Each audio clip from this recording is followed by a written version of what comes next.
La, pues, básicamente, bueno, les quería reforzar como siempre, ¿no? Algunas cosas sobre... ¿está presentando, no, Lucero? Sí, Sí, perfecto. doctor. Ya, muy bien. ¿Sí, no, se ve lo de Lucero? Sí, doctor, sí, doctor. Sí, ya, ok. Avánzalo, por favor. Bueno, la vez pasada sus compañeros se pusieron acerca de lo que es cardiopatías congénitas. Es un tema bastante, bueno, a mí me gusta bastante. La parte congénita es algo bastante, cuando hacemos la parte de cirugía cardíaca, ¿no? Por ejemplo, ver parte cardíaca de adultos, como vamos a ver posteriormente, vamos a ver la parte de cardiopatía coronaria, cardiopatía valvular, que es lo más frecuente. También hay cardiopatías congénitas del adulto, pero es un poco menos frecuente. Y la cardiopatía congénitas en general de niños, ¿no? Es un mundo aparte, algo totalmente distinto, pero es muy, muy, muy interesante. Y bueno, hay distintas cardiopatías congénitas que tenemos, ¿no? Ya dije que hay siempre las más frecuentes, pero siempre hay a veces algunas sorpresas y algunas eh, consideraciones que tenemos que tener en cuenta, ¿no? Entonces, como ustedes más o menos saben, como está acá menciona sus compañeros, básicamente las cardiopatías congénitas pues, son malformaciones tanto del corazón o grandes vasos, ¿no? Que generalmente están presentes desde el nacimiento. Y todo eso secundario, obviamente, a algún tipo de anormalidad en el desarrollo embriológico o persistencia de estructuras que normalmente estaban en la circulación fetal y que deberían, por ejemplo, como el ductus, ¿no? El ductus, ustedes saben que es normal en la circulación fetal, ¿no? Por el tipo de circulación que se realiza, pero que normalmente ya cuando el ser humano nace debe desaparecer. En cambio, cuando persiste ya se vuelve patológico. Igual que algunas comunicaciones, ¿no? O sea, el CIA, ¿no? El CIB, generalmente son estructuras que normalmente están presentes, ¿no? Igual intraútero, pero deberían después cerrarse,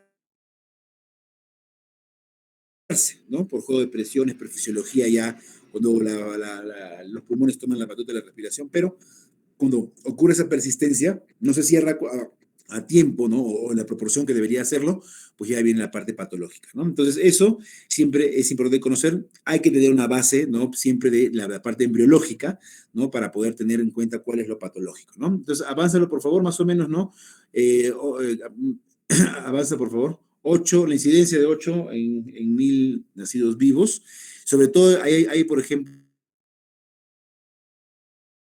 por ejemplo, para el síndrome de Down, que ustedes saben, es una cromosomopatía relativamente frecuente, ¿no? Aproximadamente ahí la incidencia es mucho mayor, ¿no? O sea, de los pacientes con síndrome de Down, aproximadamente el 50% se dice de los pacientes que tienen Down tienen algún tipo de cardiopatía congénita, ¿no? Sobre todo CIBs y canales AB, ¿no? Se ve bastante, ¿no? Entonces sabemos que ciertos grupos de pacientes, cuando tienen alguna, por ejemplo, en este caso, un síndrome de Down, cuando nace un paciente un bebé con síndrome de Down, sabemos que hay alta posibilidad de que tenga una cardiopatía congénita, entonces hay que ponernos a estudiar, ¿no? Entonces hay que hacerle una placa de tórax, un ecocardiograma, ¿no? Si es que se tiene obviamente en el lugar donde estamos, ¿no? Y si no, pues habrá que hacer la referencia respectiva para poder, en un centro de mayor complejidad, para que le hagan el estudio, ¿no? Acuérdense siempre eso. Pacientes con Down tienen que descartar cardiopatía congénita sí o sí, ¿no? Y otras cardiopatías también, otros síndromes genéticos que también, bueno, que son menos frecuentes, pero también pueden tener asociación con con cardiopatías congénitas, ¿no? Muy bien, entonces, a ver, retrocede un poquito, Lucero. Retrocede un poco, a ver, retrocede un poco. Bueno, eso básicamente es la parte embriológica, ustedes la van a repasar, está aquí, su compañera expuso muy bien, avánzalo un poquito. Acá están los arcos aórticos para ver las estructuras y luego explicó la circulación fetal, por favor, eso lo repasan. Y básicamente acá, ustedes saben que una clasificación importante a tener en cuenta fisiológica, funcional, es las cardiopatías que son acianóticas y las cardiopatías que son cianóticas, ¿no? Las acianóticas, teóricamente, podríamos decir que son también las más frecuentes, son menos graves, se podría decir, las cianóticas ya son un poco más graves, ¿no? Entonces, en cuanto a cianóticas, tenemos una división, como menciona acá, como mencionó su compañera, con flujo pulmonar normal y con flujo pulmonar aumentado, ¿no? Entonces, flujo pulmonar normal, básicamente, las que cursan con algún tipo de obstrucción al paso, ¿no? Por ejemplo, como estenosis pulmonar, como coartación de aorta, y flujo pulmonar aumentado, las que nos crean un cortocircuito de izquierda a derecha, ¿no? En este caso, por ejemplo, un CIA, un CIB, un ductus arterioso, ¿no? Que son justamente las de las más frecuentes, ¿no? Ayúdame con tu cursor, por favor, cuando hablo Lucero, para poder... No, ya. Y acá, ajá, las acianóticas y las cianóticas, que también igual, hay con flujo pulmonar aumentado o flujo pulmonar normal o disminuido, ¿no? Y acá generalmente está la tetralogía de Fallot, que es de las más frecuentes, atresia tricuspida, transposición de grandes vasos, trombos arteriosos, ventrículo único, o una serie de patologías que ya sus compañeros describieron, ¿no? Avánzalo. En cuanto a las escenóticas, tenemos la comunicación pues, interauricular, la CIA, ¿no? Que es una de las más frecuentes, aproximadamente menciona acá un 17% de frecuencia, ¿no? Y generalmente se debe a un defecto en el desarrollo del tabique interauricular, ¿no? Como ya hemos visto en la parte ahí más o menos, ¿no? Hay una persistencia, una solución de continuidad, ¿no? En un tabique que debería cerrarse. Normalmente se cierra y se cierra en pasos, ¿no? O sea, en secuencia se podría decir, ¿no? Incluso hay estructuras, sabemos el ostium primum, el ostium secundum, ¿no? O sea, todo eso es un cierre secuencial. Entonces, cuando hay alguna alteración en ese cierre, es que ya se manifiesta pues el CIA, ¿no? Incluso también por el lugar donde se localiza, ahí está, vienen algunos tipos, ¿no? De acuerdo por ejemplo, entren por favor chicos, porque me entran y me interrumpen. Entren rápido, por favor. Ya, avánzalo por favor, Lucero. Ya, esa es la parte embriológica, avánzalo, como debería cerrar, y acá están los tipos, ¿no? Justamente los tipos, ¿no? Tenemos de cuatro, uno dice, mencionan cinco tipos, ¿no? El ostium secundum, que es el más frecuente, ¿no? Generalmente es un tipo de sella central, ¿no? El ostium primum, el ostium tipo seno venoso y tipo también seno coronario, sino venoso superior e inferior también, ¿no? Entonces, avánzalo, no sé si tenemos una gráfica, a ver, avánzalo, ¿de acuerdo? Avánzalo. Bueno, no hay nada, pero según la localización, generalmente la ubicación del CIA, generalmente se adopta el tipo y todo también va en función de qué estructura se debió cerrar, ¿no? Y obviamente no se cerró y por eso es la clasificación que tenemos, ¿no? Acuérdense que el más frecuente es el ostium secundum y generalmente el ostium secundum es el que se puede hacer un cierre hasta percutáneo, ¿no? En cambio los otros generalmente hay que hacer cierre quirúrgico, son más complicados por la zona anatómica donde están localizados, ¿ya? En cuanto a qué es clínica, bueno, generalmente los pacientes, los niños que tienen hiperflujo pulmonar, ¿no? O sea, cardiopatía congénita con flujo pulmonar aumentado, siempre van a hacer básicamente dos cosas. Van a tener un desarrollo, un retardo, ¿no? O retardo en el desarrollo, ¿no? En el crecimiento, son pacientes delgados.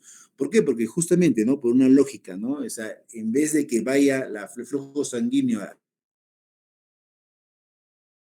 la parte sistémica, se desvía buena parte de la parte pulmonar y por ese motivo que hay pues una disminución de flujo periférico y por eso que el crecimiento es lento, ¿no? Por eso son pacientes delgados, generalmente con bajo peso, ¿no? Y también, como el hiperflujo pulmonar, hay mucho flujo pulmonar, también ocurre el aumento de incidencia de cuadros respiratorios, ¿no? Como menciona acá porque en el cuadro anaranjado, cuadros bronquíticos a repetición, físicamente delgados, alguna vez pues puede haber también palpitación, ¿no? Entonces, esto generalmente se ve bastante en pacientes con hiperflujo pulmonar en CIA, en CIB, e incluso a veces estos son las indicaciones también para cirugía cuando el paciente presenta infecciones respiratorias a repetición, ¿no? O pacientes que son delgados, que no crecen, incluso son limitantes también a veces, o son pacientes muy complicados para poder operar, porque a veces para poder tener una intervención quirúrgica requieren un peso más o menos mínimo, ¿no? Y como son pacientes que no llegan el peso, a veces hay que hacer cirugías paliativas, ¿no? Y luego ya la cirugía correctiva en sí, ¿no? Entonces, hay que tener eso muy en cuenta, la clínica es bastante frecuente en ese sentido, ¿ya? En el examen físico, bueno, como menciona acá, puede haber a veces un latido, ¿no? Una presencia, una evidencia de latido ahí, soplos, ¿no? Soplos en foco pulmonar generalmente, como mencionan ahí, ¿no? A ver, avánzalo, por favor. Puede haber un desdoblamiento del segundo ruido, es la parte semiológica. En cuanto al diagnóstico, en el EKG puede haber algunas alteraciones como bloqueo de rama derecha, como están viendo acá. En la placa, generalmente, vemos una aorta un poco pequeña y un tronco pulmonar dilatado, ¿no? Acá por ejemplo, mencióname acá con la placa, ahí, ¿no? Generalmente ahí está el arco pulmonar y la aorta está un poco más arriba, ¿no? Entonces, generalmente podemos ver que la aorta es media plana y el tronco pulmonar un poco más prominente, ¿no? Y puede haber cardiomegalia, generalmente a expensa de cámaras derechas. Ahora, esto de las placas son en específico, o sea, una placa nunca va a llegar a un diagnóstico exacto, ¿no? O sea, el gol estándar, a ver, avanza por favor, ¿no? Siempre para cardiopatías congénitas les anticipo es el ecocardiograma, ¿ya? El ecocardiograma es fundamental, es el gol estándar para todas las cardiopatías congénitas. Algunas podríamos hacer cateterismo, ¿no? Pero el ecocardiograma bien realizado prácticamente es diagnóstico, ¿no? Miren acá, por ejemplo, un ecocardiograma, a ver, no sé, acá, me parece que acá está, hasta ahí nomás está, no, ahí no se ve. A ver, déjalo correr un poco más, ahí se ve más o menos la comunicación, ¿no? El CIA. ¿Ok? Entonces, tengan en cuenta, el ecocardiograma ¿cómo se llama? El gol estándar, como menciona ahí, nos muestra el defecto, o sea, nos dice exactamente el defecto, dónde está localizado, el tamaño, ¿ya? O sea, vemos cuánto mide. Acá, mira, acá arriba, si no me equivoco, en a ver, Lucero, un poquito sube tu cursor un poquito. No, no, no, no. O sea, en la imagen que tenemos abajo en la izquierda, esa, ahí muestra el CIA. No, no, no, al costado. Al costado. Ahí está. Ese es el CIA y al costado también se ve un CIA. Al costado. No, o sea, en la otra imagen, ahí es el CIA. En la otra imagen, esa. Ahí miren, eso, ¿no? Eso. Esas son las aurículas y al costadito están los ventrículos. ¿Ya? Entonces, miren la comunicación clarísima que se ve, ¿no? El CIA se mide, cuánto mide, ya, bueno, disculpen la repetición, se mide, ¿no? Cuánto la longitud y en función de eso también se te planifica el tratamiento y se ubica la zona, se clasifica. O sea, si es un ostium secundum, un ostium primum, tipo seno venoso, acá identificamos y eso nos ayuda para la estrategia de resolución de tratamiento, ¿no? En este caso la estrategia quirúrgica, ¿ok? Muy bien, como mencionan ahí, miren ahora en la imagen de arriba, mencionó también su compañera, ¿no? Hay un cierre percutáneo se puede hacer, se hace, ya con un dispositivo que se llama Amplatzer. Miren ese arriba, que es como un paraguas, ¿no? Arriba es un doble paraguas. Se llama Amplatzer y que es generalmente por cateterismo, ¿no? O sea, por cardiología intervencionista percutáneo, se puede desplegar y se puede cerrar. Sobre todo los ostium secundum se pueden cerrar tranquilamente con este tipo de cierre, que generalmente lo hacen los cardiólogos intervencionistas, ya no lo hacemos los cirujanos, ¿no? Entonces, a ver, avánzalo, para que sepan qué tipo de alternativa podemos tener, ¿no? Acá, por ejemplo, ¿no? Miren, acá el tratamiento quirúrgico, generalmente, ahí está, ¿no? Como les mencionaba, los tipos, veten al de arriba, el cuadro de arriba, ahí, ¿no? Los ostium primum, seno venoso y seno tipo seno coronario, generalmente un cierre quirúrgico. En cambio, los ostium secundum, generalmente pueden ser cerrados con cierre percutáneo, sobre todo los pequeños, ¿no? Menciona generalmente hasta 2 centímetros máximo de tamaño, ¿no? O sea, de 2 centímetros a menos, podemos hacer un cierre percutáneo con Amplatzer, ¿ya? Si es un mide más de 2 centímetros, preferentemente es indicar un cierre quirúrgico porque va a requerir probablemente un parche, ¿ya? Muy bien, entonces acá hay una comparación, ¿no? O sea, lo que es el cierre percutáneo y el cierre quirúrgico. Definitivamente el cierre percutáneo, la morbimortalidad es mucho menor, ¿no? Miren acá la tasa de mortalidad prácticamente es 0%, las complicaciones también son muy bajas, ¿no? 6% a comparación de 31% que puede ocurrir en cierre quirúrgico. Siempre una cirugía, definitivamente con extracorpórea, con parada cardíaca, ¿no? Porque esto, si queremos hacerlo desde el punto de vista quirúrgico, tiene que ser sí o sí con parada cardíaca, ¿no? Porque hay que entrar a la aurícula, hay que identificar el defecto, hay que cerrarlo, suturarlo, puede ser cierre primario o puede ser con parche, preferentemente se prefiere parche, ¿no? Entonces, y luego la estacorpórea, como vamos a ver en la clase de estacorpórea, que sus compañeros tienen que corregir unas cosas, ya les he mencionado, lleva a todo un cambio en la fisiología del paciente, hay una alteración en todo lo que es la coagulación, ¿no? Entonces siempre va a haber posibilidad que haya sangrado y todo, ¿no? Entonces siempre la complicación va a ser mayor cuando sea el punto de vista quirúrgico, ¿no? Entonces, en la medida de lo posible, si podemos hacer el cierre percutáneo, es adecuado, ¿no? Tiene menor mortalidad a largo plazo, una tasa de reintervención, bueno, eso sí, es un poco mayor, ¿no? Porque el dispositivo se puede mover, el dispositivo a veces puede no encajar, ¿no? Y podría sufrir se puede decir, una volver a aparecer el CIA o quedar por algún lado, ¿no? En cambio, con la cirugía prácticamente pues, uno al ver, ¿no? Se asegura de que todo esté hermético, ¿no? Tiene sus ventajas y desventajas cada tipo de terapia, ¿no? A ver, avánzalo, por favor.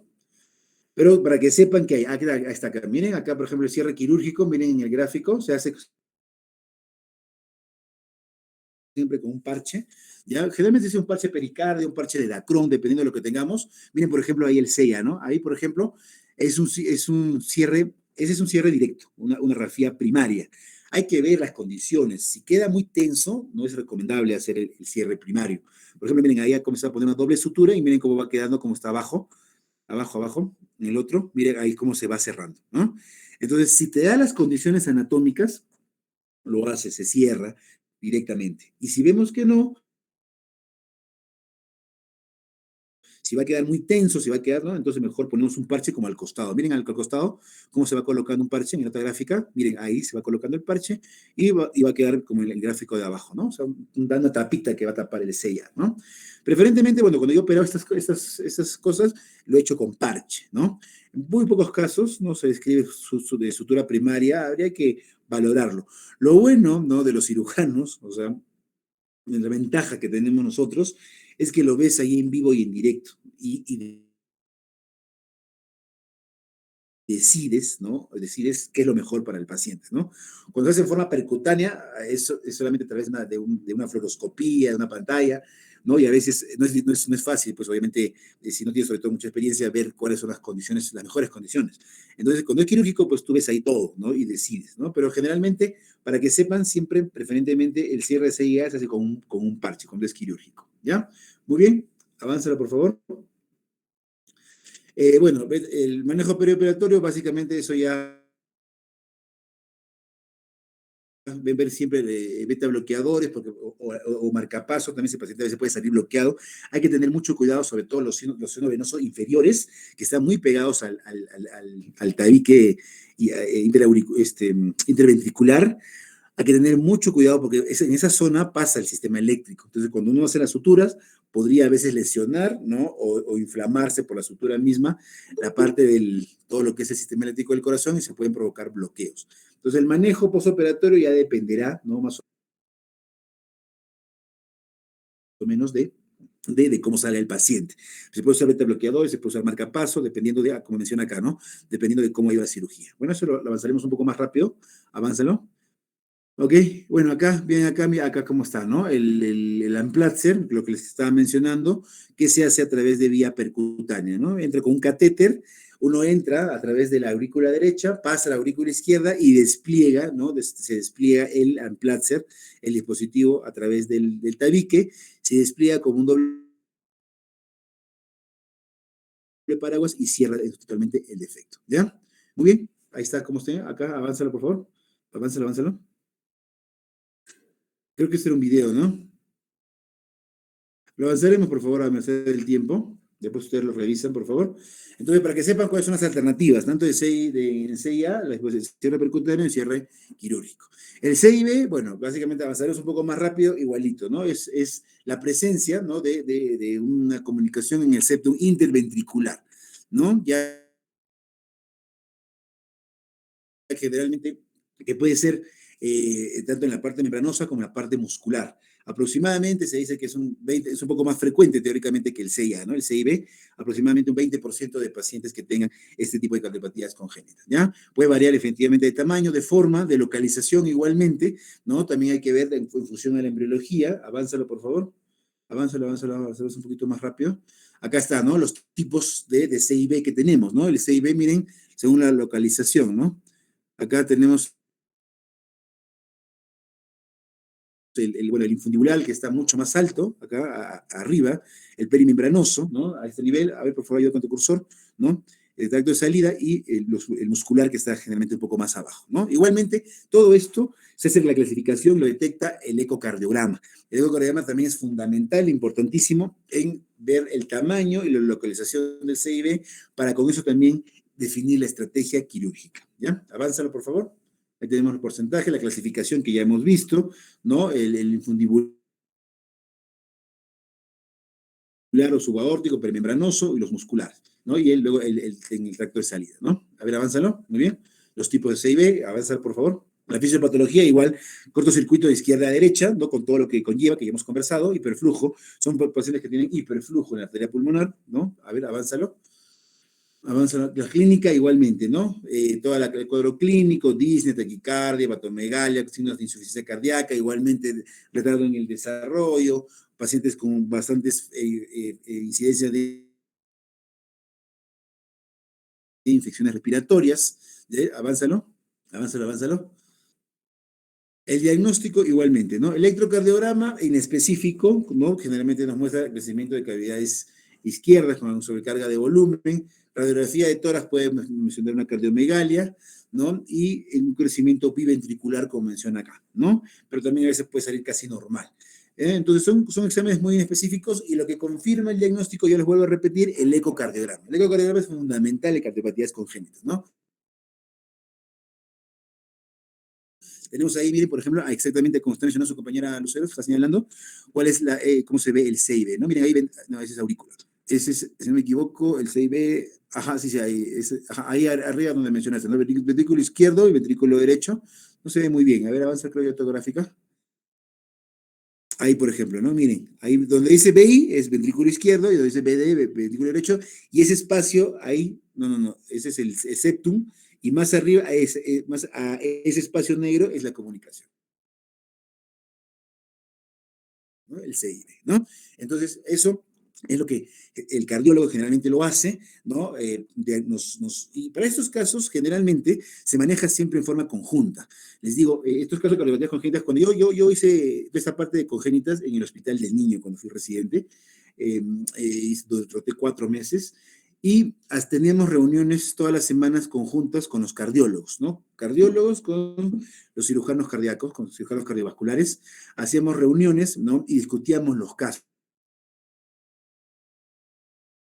¿no? Entonces los cardiólogos presentaban, ¿no? Con su ecocardiograma, obviamente, con su cateterismo, con todo, pues lo que había que evaluar, y hacíamos una evaluación conjunta. Y ahí se decidía, ¿no? Si el paciente, por ejemplo, para cierre percutáneo, paciente para cirugía, qué tipo de cirugía, ¿no? Y todas las semanas, pues, operábamos estos casos. Y tuve la suerte, bueno, creo que hasta ahora se da a los que les interesa la parte cardiológica, la parte tanto clínica como quirúrgica, ¿no? Por ejemplo, que siempre venían misiones extranjeras, ¿no? A resolver casos complejos. Por ejemplo, los FALOT, ¿no? Generalmente, y otro tipo de patologías congénitas un poco complejas, que son un poco difíciles de resolver. Había misiones, una misión alemana y americana, tuve la oportunidad de poder compartir experiencia, ¿no? Entonces vinieron y operamos todos los casos complejos, ¿no? Claro, era todo el día de cirugías, pero casos muy interesantes, ¿no? Entonces, siempre, y obviamente también traían la parte cardiológica y la parte quirúrgica. Siempre estos casos, uno nunca, y eso lo bueno de la parte cardíaca quizás es que el trabajo en equipo, ¿no? Siempre se intensifica en esta especialidad, ¿no? O sea, el cardiólogo no puede estar aparte del cirujano ni viceversa. Incluso para la parte intraoperatoria se hace muchas veces ecocardiograma intraoperatorio, que lo hace el cardiólogo, ¿no? Nosotros operamos el cardiólogo hace el ecocardiograma antes de la cirugía, entramos a operar nosotros y luego después de la cirugía vuelve a hacer el eco para ver si se ha corregido lo que teníamos que corregir, ¿no? Tanto la parte valvular también procede esto, parte coronaria igualmente y todo lo que es cardiopatías congénitas, ¿no? Entonces siempre hay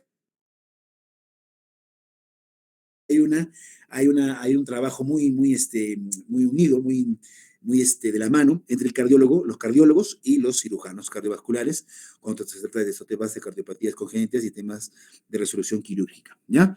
Muy bien, el tratamiento, bueno, Hay médico, que definitivamente también lo es cardiólogo, con todo lo que está mencionando ahí. Hay que, tratamiento como para la ICC, ¿no? Hay que dar diuréticos, antihipertensivos, algunos casos digitálicos para poder mejorar el inotropismo, ¿ya? Y, y luego obviamente el tratamiento médico se da sobre todo para resolver el tema de la insuficiencia cardíaca, ¿no? Hay que siempre dar un tratamiento para evitar que los pacientes se congestione, hay que dar antibióticos igualmente, ¿no? Profilácticos, ¿no? Como está mencionando ahí en el cuadro, avánzalo, por favor.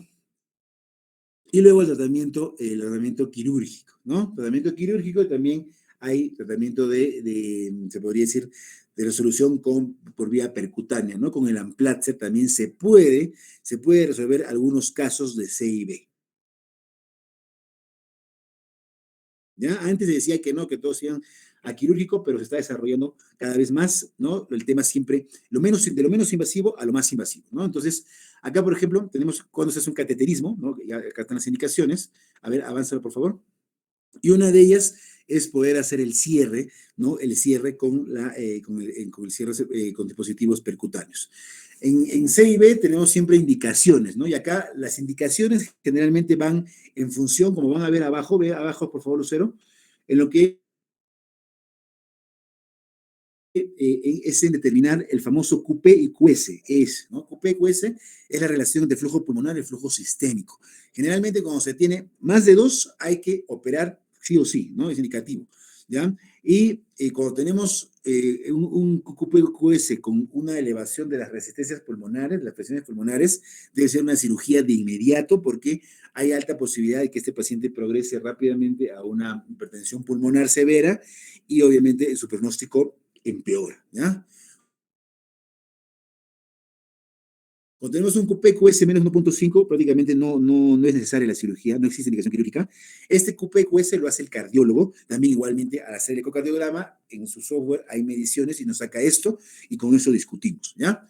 Cuando es un QPQS mayor de 2 sin hipertensión pulmonar importante, ¿no? Ni aumento de resistencias vasculares pulmonares importantes, generalmente la cirugía la podemos diferir hasta el año de edad, pero cuando tenemos ya una alteración en las presiones pulmonares hay que hacerla lo más pronto, ¿no? Eso generalmente es la indicación, ¿no? Como mencioné, efectivamente esto, ¿no? Y esos son en pacientes que no son asintomáticos o no tienen muchos síntomas. En los que son sintomáticos, o sea, que tienen ICCs a repetición o cuadros respiratorios a repetición o detención, como mencioné ahí, en el crecimiento, generalmente hay que hacer la cirugía de una vez, de inmediato, sobre todo si no responden al tratamiento. Son pacientes que no responden al tratamiento, tenemos que hacer la indicación quirúrgica de una vez. ¿Ya? Avánzalo, por favor. Avanzaremos un poquito más rápido. Miren, la cirugía, igual, acá la cirugía correctiva es con una esternotomía media, en algunos casos se puede hacer con toracotomía derecha, ¿ya? Lo clásico es la esternotomía media, pacientes con parada cardíaca, ¿no? Con esta corpórea, obviamente, igualmente abordar, ¿no? Se puede hacer una ventriculotomía, ¿no? Que es complicada hacer la ventriculotomía porque realmente después cuando cierra sangre, o sea, abrir el ventrículo, y siempre se coloca un parche. Acá sí es sí o sí con parche. El CIB nunca se hace con cierre directo. Si en Sella había una posibilidad de hacerlo directo de pneumotonía, acá tiene que ser con parche, sí o sí, ¿no? Puntos, puede ser, ¿cómo se llama? Puntos continuos o puntos separados, ¿no? Dependiendo también de la experiencia y lo que tengamos, ¿no? Y también el parche que usamos, ¿ya? Entonces acá también para que puedan ver, miren cómo el CIB en el gráfico, ¿no? Cómo está al otro lado. Ahí el CIB y cómo se cerró con el parche, ¿ya? Y cómo queda después en el postoperatorio. ¿Ya? Avánzalo, por favor, avánzalo. Muy bien, a ver, avánzalo. Bueno, acá es que si otras técnicas quirúrgicas, que también le pasaremos un poco, ya es un poco más de especialidad, pero lo que tienen que tener en cuenta es que el cierre quirúrgico debe ser, obviamente, con parada cardíaca, hasta corpórea y con un parche, ¿no? El canal AB, igual, avánzalo, se ve bastante, como decía, en pacientes con síndrome de Down, avánzalo.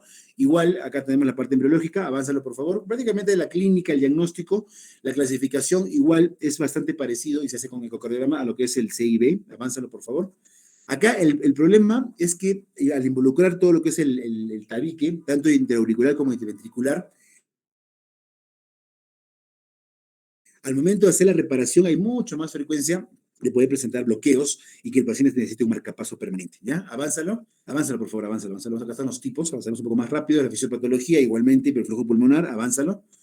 La clínica, igualmente, igual hay disnea, hay infecciones respiratorias frecuentes, déficit ponderostatural, que ya sabemos que se presentan en los pacientes que presentan hipertensión pulmonar o con cortocircuito de izquierda a derecha importante. Avánzalo. Avánzalo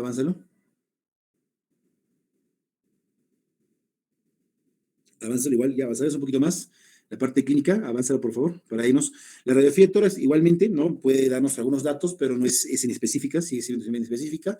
Y lo que quiero que vean es el EKG, también todo lo que nos podría dar, y el ecocardiograma, ¿no? El ecocardiograma es importantísimo, sobre todo mira abajo, al costado. Abajo, al costado. Al costadito. No, en la otra imagen, pues. En la otra imagen. Esa, miren el canal AB, ¿no? Miren los ventrículos, BI, BD, aurícula izquierda, aurícula derecha, y el canal AB al medio, ¿no? O sea, una comunicación entre ambos. O sea, es una suma, se podría decir, de CIA y un CIB, es el famoso canal AB, ¿no? Y generalmente la indicación tiene que ser siempre quirúrgica. ¿Ya? Avánzalo, por favor. Avánzalo. Tratamiento médico, igual como siempre, tratamiento anticongestivo, profilaxis antibiótica, avánzalo. Y luego acá las indicaciones quirúrgicas, ¿no? Generalmente, en pacientes que tienen síntomas, que tienen ICC, retraso en el desarrollo, infecciones pulmonares de repetición, son las indicaciones que tienen que ser sí o sí. Ahora, generalmente, cuando son defectos muy importantes, hay que tratar de operarlos antes del año de vida, ¿no? Porque cuando se llega, acá es muy importante lo que está arriba en el otro recuadro, al otro recuadro, ahí, a evitar cambios irreversibles en la circulación pulmonar y evitar el famoso síndrome de Eisenmenger, ¿no? El síndrome de Eisenmenger, cuando el cortocircuito se invierte, el paciente ya es paciente perdido prácticamente, es un paciente con muy mal pronóstico. Cuando se invierte, cuando de una cardiopatía congénita, que era de izquierda a derecha, se convierte de derecha a izquierda, el pronóstico es bastante malo. Tenemos que evitar eso. Y sobre todo acá en Canal AB, cuando tenemos malformaciones completas grandes, hay que hacer intervención antes del primer año de vida, ¿no? Y cuando son parciales, podemos esperar hasta los 2 años, 3 años, ¿no? Pero generalmente sí hay que tratar de resolverlo porque si no, ocurren cambios irreversibles en la fisiología pulmonar que nos va a empeorar el pronóstico de la persona, ¿no? Entonces, cuando son muy sintomáticos, incluso hasta antes de los 6 meses se indica la corrección quirúrgica. Ahora, lo malo es que a veces los pacientes no llegan a pesos adecuados, ¿no? Entonces, a veces hay que hacer una cirugía paliativa, ¿no? Para disminuir el hiperflujo pulmonar, ¿no? Y luego ya se hace la cirugía correctiva. Acuérdense, tengan en cuenta muy frecuente en cardiopatías congénitas, hay lo que es las cirugías paliativas y las cirugías correctivas. Todo lo que estamos viendo son cirugías correctivas, ¿no? Pero también hay el grupo de cirugías paliativas, por ejemplo, para pacientes que tienen hiperflujo pulmonar, es el famoso banding de la pulmonar, o sea, cerrar la pulmonar, disminuir la pulmonar para poder disminuir el flujo pulmonar, que el paciente llegue a un mejor peso, que no tenga tantas infecciones respiratorias y luego proceder a la cirugía correctora o correctiva. ¿Ya? Avancen, por favor, aváncenlo. Ok.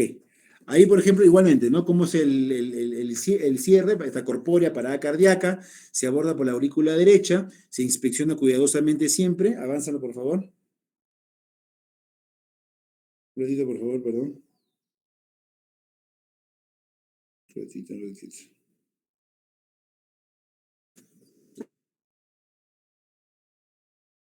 ¿Ok? Y luego puede haber una cirugía con un parche o cirugía también con 2 parches. No son técnicas quirúrgicas, igual se cierra con parche. También acá nunca puede haber una sutura directa. Miren acá, por ejemplo, cómo está en la A, ¿no? Miren cómo se está cerrando, ¿no? Con un solo parche. Avanza, por favor. Y luego la cirugía con 2 parches, ¿no? Tanto CIA como CIB, ¿no? Generalmente es la que más se usa. La más usada y la más segura también creo yo, ¿no? Porque con un solo parche a veces no te da para cerrar hasta abajo, ¿no? A veces hay que hacer el cierre con 2 partes, como están mencionando acá. El gráfico está muy bien, ¿no? Miren cómo queda. Se cierra el CIA y se cierra el CIB. Sobre todo, y acá miren, en la parte central hay que tener mucho cuidado porque, les vuelvo a repetir, pásanas, el sistema eléctrico del corazón, ¿no? Y podríamos provocar un bloqueo, ¿no? Hay que tener mucho cuidado a la parte de hacer la sutura, evitar las zonas del sistema eléctrico. Generalmente no se ve, ¿no? No se ve, sino que uno ya más o menos sabe por dónde pasan las estructuras y hay que tener mucho cuidado al momento de la cirugía, ¿ya? Avánzala, por favor. Avánzalo, avánzalo. ¿Ok? Esa es otra técnica. Avánzala, por favor. Y bueno, con eso que acabamos lo que es el canal AB, creo que está más o menos claro. Y ahora vamos a la cortación de la aorta, ¿no? La cortación de la aorta es un, como mencionan en el gráfico, mira, que se ve clarísimo. Miren acá en el, donde dice CO, ya, ese es el ligamento arterioso, ¿no? La aorta, y miren, ¿no? Cómo hay una estrechez de la aorta, sobre todo aorta descendente, después del inicio de la subclavia, generalmente, la zona más frecuente. Vean ahí, son diferentes tipos de coartación aorta, que va a provocar obviamente una disminución de flujo distal, ¿no? A la coartación, es un cierre que se produce, ¿no? Entonces eso obviamente provoca algunas molestias, como también disminución de lo que sería todo lo que es la parte del desarrollo, sobre todo de la persona, la parte distal. Avánzalo, avánzalo por favor. Ok, bueno, la parte embriológica ya también lo van a revisar, ¿no? La frecuencia igualmente lo van a revisar. Clasificación, ahí tenemos de acuerdo acá por ejemplo en la gráfica, ¿no? Tenemos, hay una corrección aórtica, sobre todo preductal, yuxtaductal y postductal, ¿no? Generalmente esto en función de dónde inicia la subclavia, ¿no? La mayoría generalmente son de los postductales, que generalmente se cierran, perdón, este es ductus, este es, un minutito, ya, a ver, miren en la gráfica, por favor, miren en la gráfica, ya, miren por ejemplo en esta, es una cortación de aorta que tiene ductus, ¿no? Entonces, obviamente la persona puede seguir viviendo porque tiene el ductus, ¿no? Si el ductus se cerrara, pues eso sería incompatible con la vida, ¿no? Porque no habría un flujo, ay, Dios mío, un flujo posterior, ¿no? Y acá tenemos, por ejemplo, al otro lado, ¿no? Donde hay una coartación de aorta, pasa, ¿no? Pasa algo, pero en forma obviamente mucho menor, ¿ya? Aváncelo, por favor. Bueno, puede presentarse algunas anomalías intracardíacas, siempre hay que hacer una evaluación con ecocardiograma. La coartación de aorta también se valora con ecocardiograma y también se tiene que evaluar toda la parte de la válvula aórtica. Avánzalo.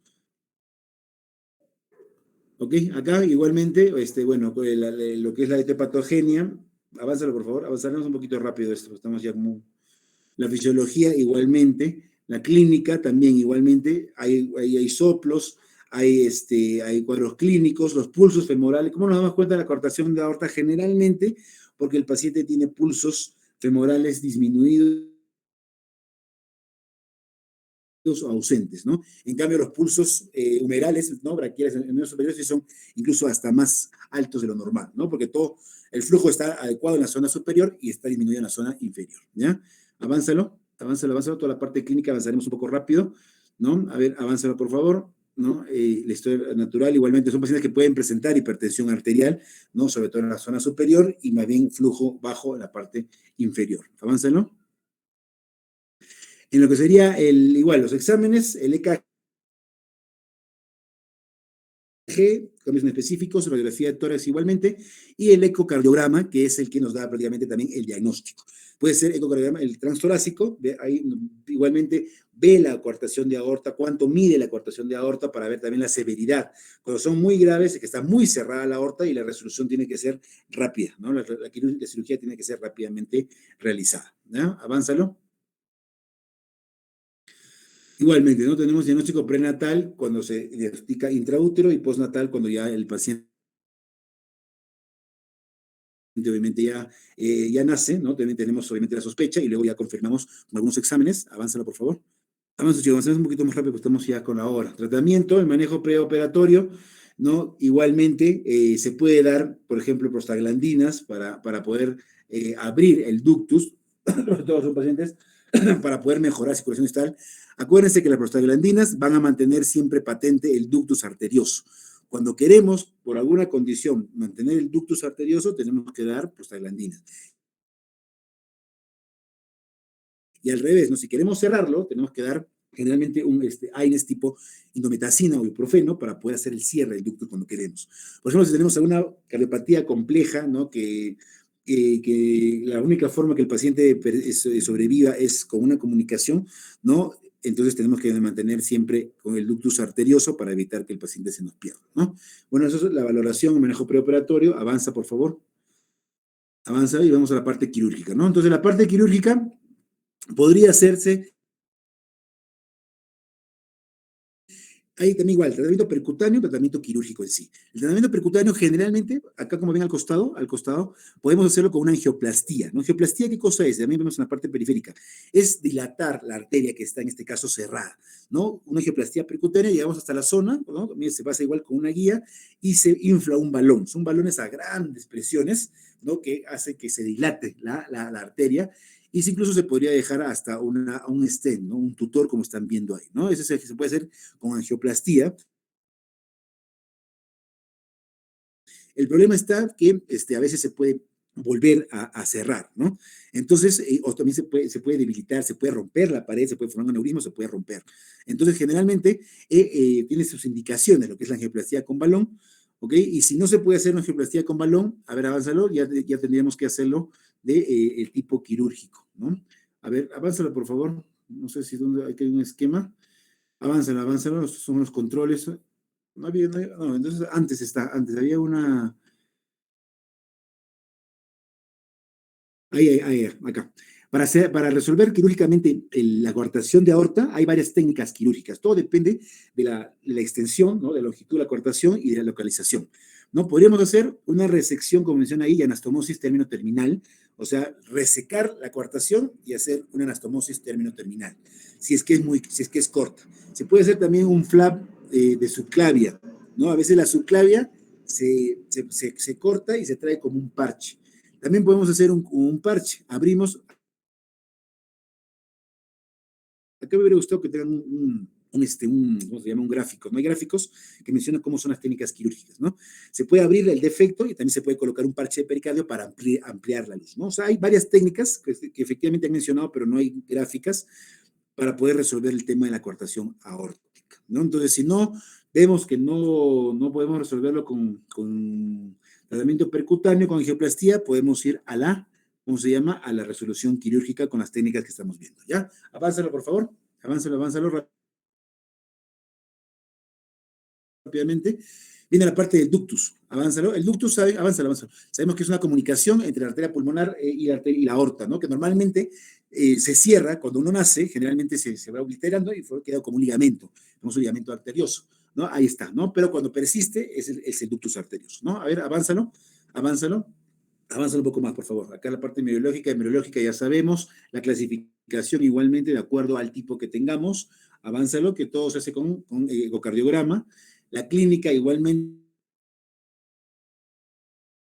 acá también hay QP-QS, ¿no? De acuerdo a la relación entre flujo pulmonar y flujo sistémico que tengamos, ¿no? Y cuando es severo, generalmente son QP-QS más de 2, ¿no? Y ya generalmente se indica el cierre también quirúrgico, ¿no? Quirúrgico o también percutáneo, ¿no? También acá hay también cierre percutáneo.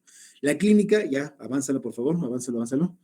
Iremos más diagnóstico, igual vuelve a aparecer el ecocardiograma, ¿no? El ecocardiograma, lo he dicho, en todas las categorías congénitas interviene y es el gol estándar, ¿no? Porque el ecocardiograma nos va a mostrar cuánto mide el ductus, cuál es el ancho y la longitud del ductus, ¿no? Y dónde está localizado exactamente, ¿ya? Avánzalo, por favor.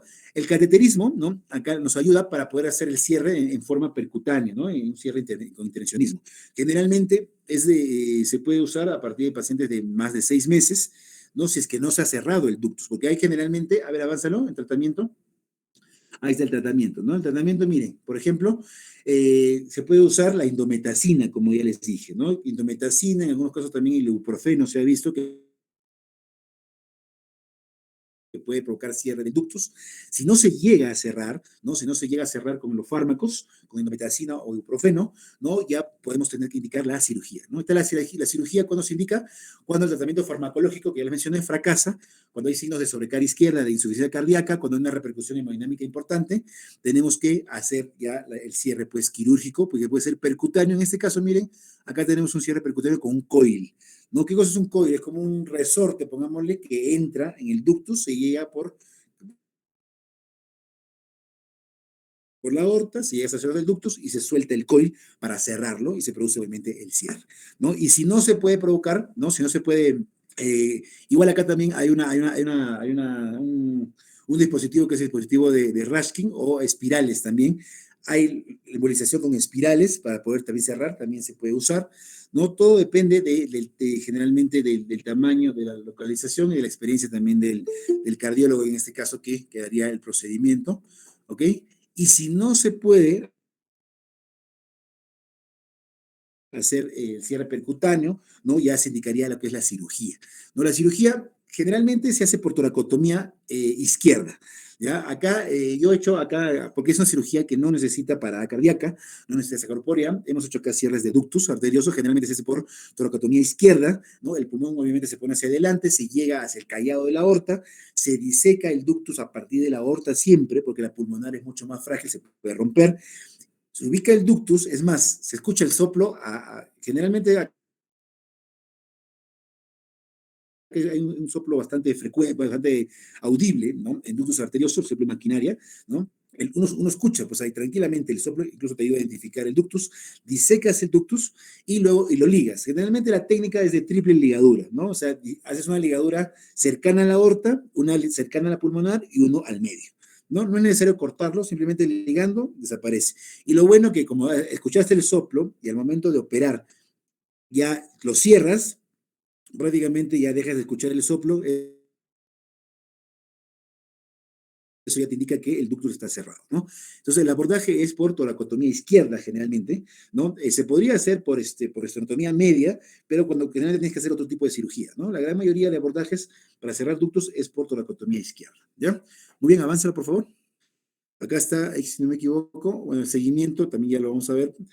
Ustedes lo van a ver, avánzalo, por favor. Y luego vendría las cardiopatías congénitas cianóticas. Acá tenemos el FALOT, ¿no? Que saben ustedes con sus 4 componentes, ya lo conocen,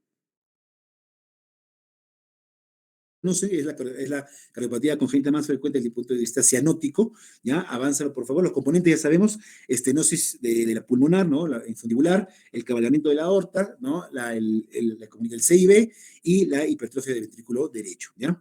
Avánzalo, por favor. Avánzalo. Acá están igualmente la parte embriológica. Avánzalo, por favor, lo avanzaremos rápido. Avanzaremos rápido eso. La clasificación igualmente, ¿no? Toda la clasificación que mencionó su compañera está muy bien descrita. Avánzalo. Acá está ya la parte fisiopatológica, ¿no? Es un cortocircuito de derecha a izquierda. Avánzalo, avánzalo, avánzalo. Esto lo avanzaremos rápido, chicos, porque es parte de esto de cardiología. Avanzaremos rápido. Vamos a la parte de diagnóstico. Igualmente, el ecocardiograma es fundamental. El ecocardiograma bien hecho te describe todas las lesiones de Fallot, ¿no? Acá, por ejemplo, tenemos, ¿no? Acá tenemos miren, el CIB, ¿no? Tenemos la aorta, ¿no? Que está cabalgando, ¿no? Cabalgando ambas, y, bueno, no se ve la hipertrofia del ventrículo derecho, pero hay una obstrucción de salida, ¿no? En el ductus, que es lo característico de Fallot, ¿ya? Avánzalo, por favor, se puede hacer cateterismo algunas veces, dependiendo si es que el ecocardiograma no nos ha ayudado. Hay tratamiento médico siempre para tratar la crisis de hipoxia, ¿no? Con algunas posiciones, algunos medicamentos, morfina, algunos vasopresores, oxigenoterapia, es fundamental. Avánzalo, por favor. A veces, y la corrección quirúrgica, ¿no? La corrección total, generalmente lo ideal es que se desarrolle lo más pronto posible, ¿no? Si el paciente no está en condiciones para hacer el cierre quirúrgico, vamos a la cirugía igualmente paliativa. Acá también hay cirugía paliativa, ¿no? Acá más bien lo que no queremos, que lo que queremos es aumentar el flujo pulmonar. En las cardiopatías que tienen cortocircuito de izquierda a derecha con hiperflujo pulmonar, la paliativa consiste en disminuir el flujo pulmonar. En cambio, acá lo que queremos es aumentar el flujo pulmonar. ¿No? ¿Cómo aumentamos? Generalmente con las famosas fístulas sistémicos pulmonares, ¿no? La fístula de Blalock-Taussig, ¿no? ¿Cómo es una fístula de Blalock-Taussig? Es la figura B, no, retrocede. Miren, la figura B, ahí está, miren. Ahí tenemos una fístula que sale de la subclavia a la pulmonar, con un injerto, ¿ya? Esta es la famosa fístula de Blalock-Taussig modificada, ¿no? Porque la de Blalock-Taussig original era directo, de la subclavia a la pulmonar, una comunicación directa. Pero cuando te pone un injerto, ¿no? Es mucho mejor un injerto tenemos unas complicaciones intra y posoperatorias, colocamos un injerto y aumentamos el flujo pulmonar. Entonces, esa es la famosa cirugía paliativa de Bleuler-Taussig, que se usa mucho en muchos pacientes. Se aumenta el flujo pulmonar, mejoramos las condiciones del paciente y luego sometemos al paciente a la cirugía correctiva. ¿Ya? Muy bien, avánzalo, por favor, avánzalo.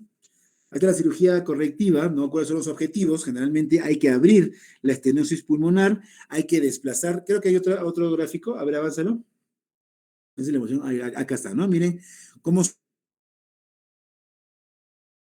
se va bueno, se abre, ¿no? Más o menos en el infundíbulo pulmonar, se amplía el tracto de salida y con un parche se desvía la aorta que se vaya para el lado izquierdo y luego se coloca un parche externo, como ven acá en la de abajo, ese es el parche interno y luego un parche externo para ampliar todo lo que es la parte infundibular pulmonar, ¿no?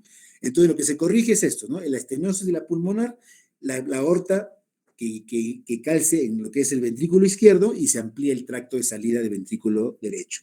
¿Ya? La hipertrofia ventricular derecha no se va a corregir, pues si no es secundario generalmente a todo esto, entonces con esto se evita que siga creciendo más, que se siga engrosando más el ventrículo derecho. ¿Ya? Esa más o menos sería la cirugía correctiva, ¿no? En Fallot. Avánzalo.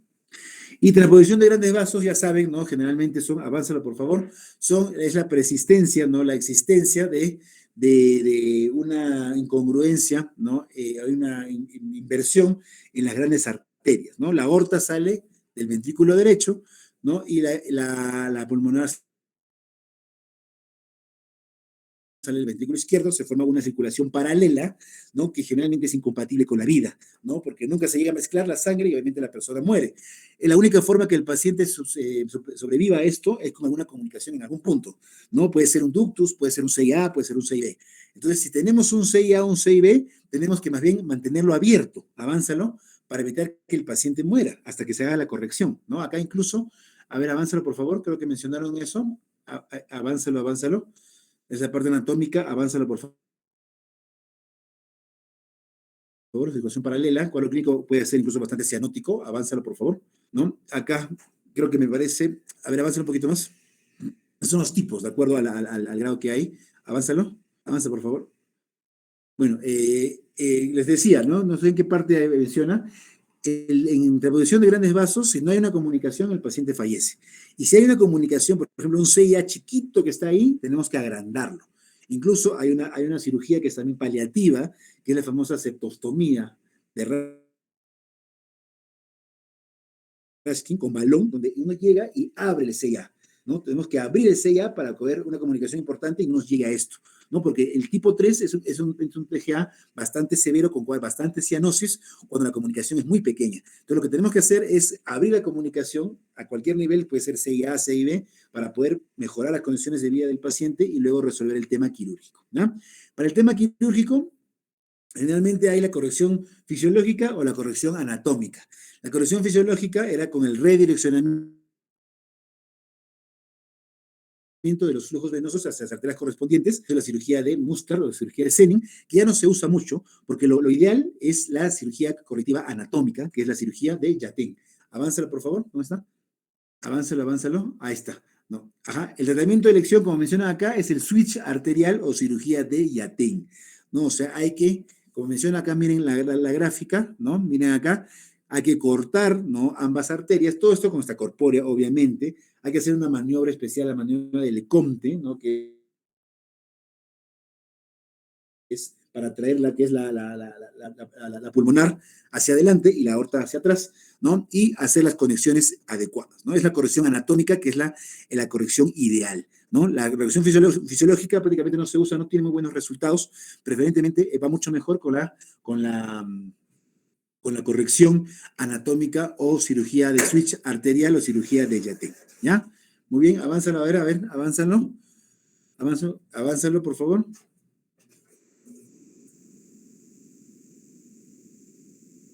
Bueno, generalmente, cuando tenemos la corrección anatómica, como le digo, podemos prácticamente que el paciente ingresó tempranamente y el pronóstico de estos pacientes es bueno. Si esperamos que pase más tiempo, generalmente el pronóstico también empeora. ¿Ok? Muy bien, así rápidamente he tratado es un tema bastante largo, como han visto, y que hay mucho más cardiopatías congénitas, pero las que hemos conversado son las más frecuentes. ¿Tienen alguna pregunta, alguna duda sobre esto? Para ya cerrar y comenzar con otro tema rápidamente.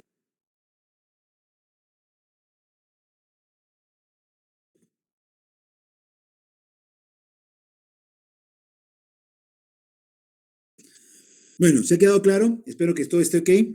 Entonces comenzamos rápidamente con el tema que nos competía. ¿Ya? ¿Están con tiempo, no, Adriana? ¿O tienen a clase algo? Sí, doctor, normal. Ya, perfecto. Entonces avanzamos. Disculpen que sí es demora, pues siempre esto, porque son temas bastante, bastante largos,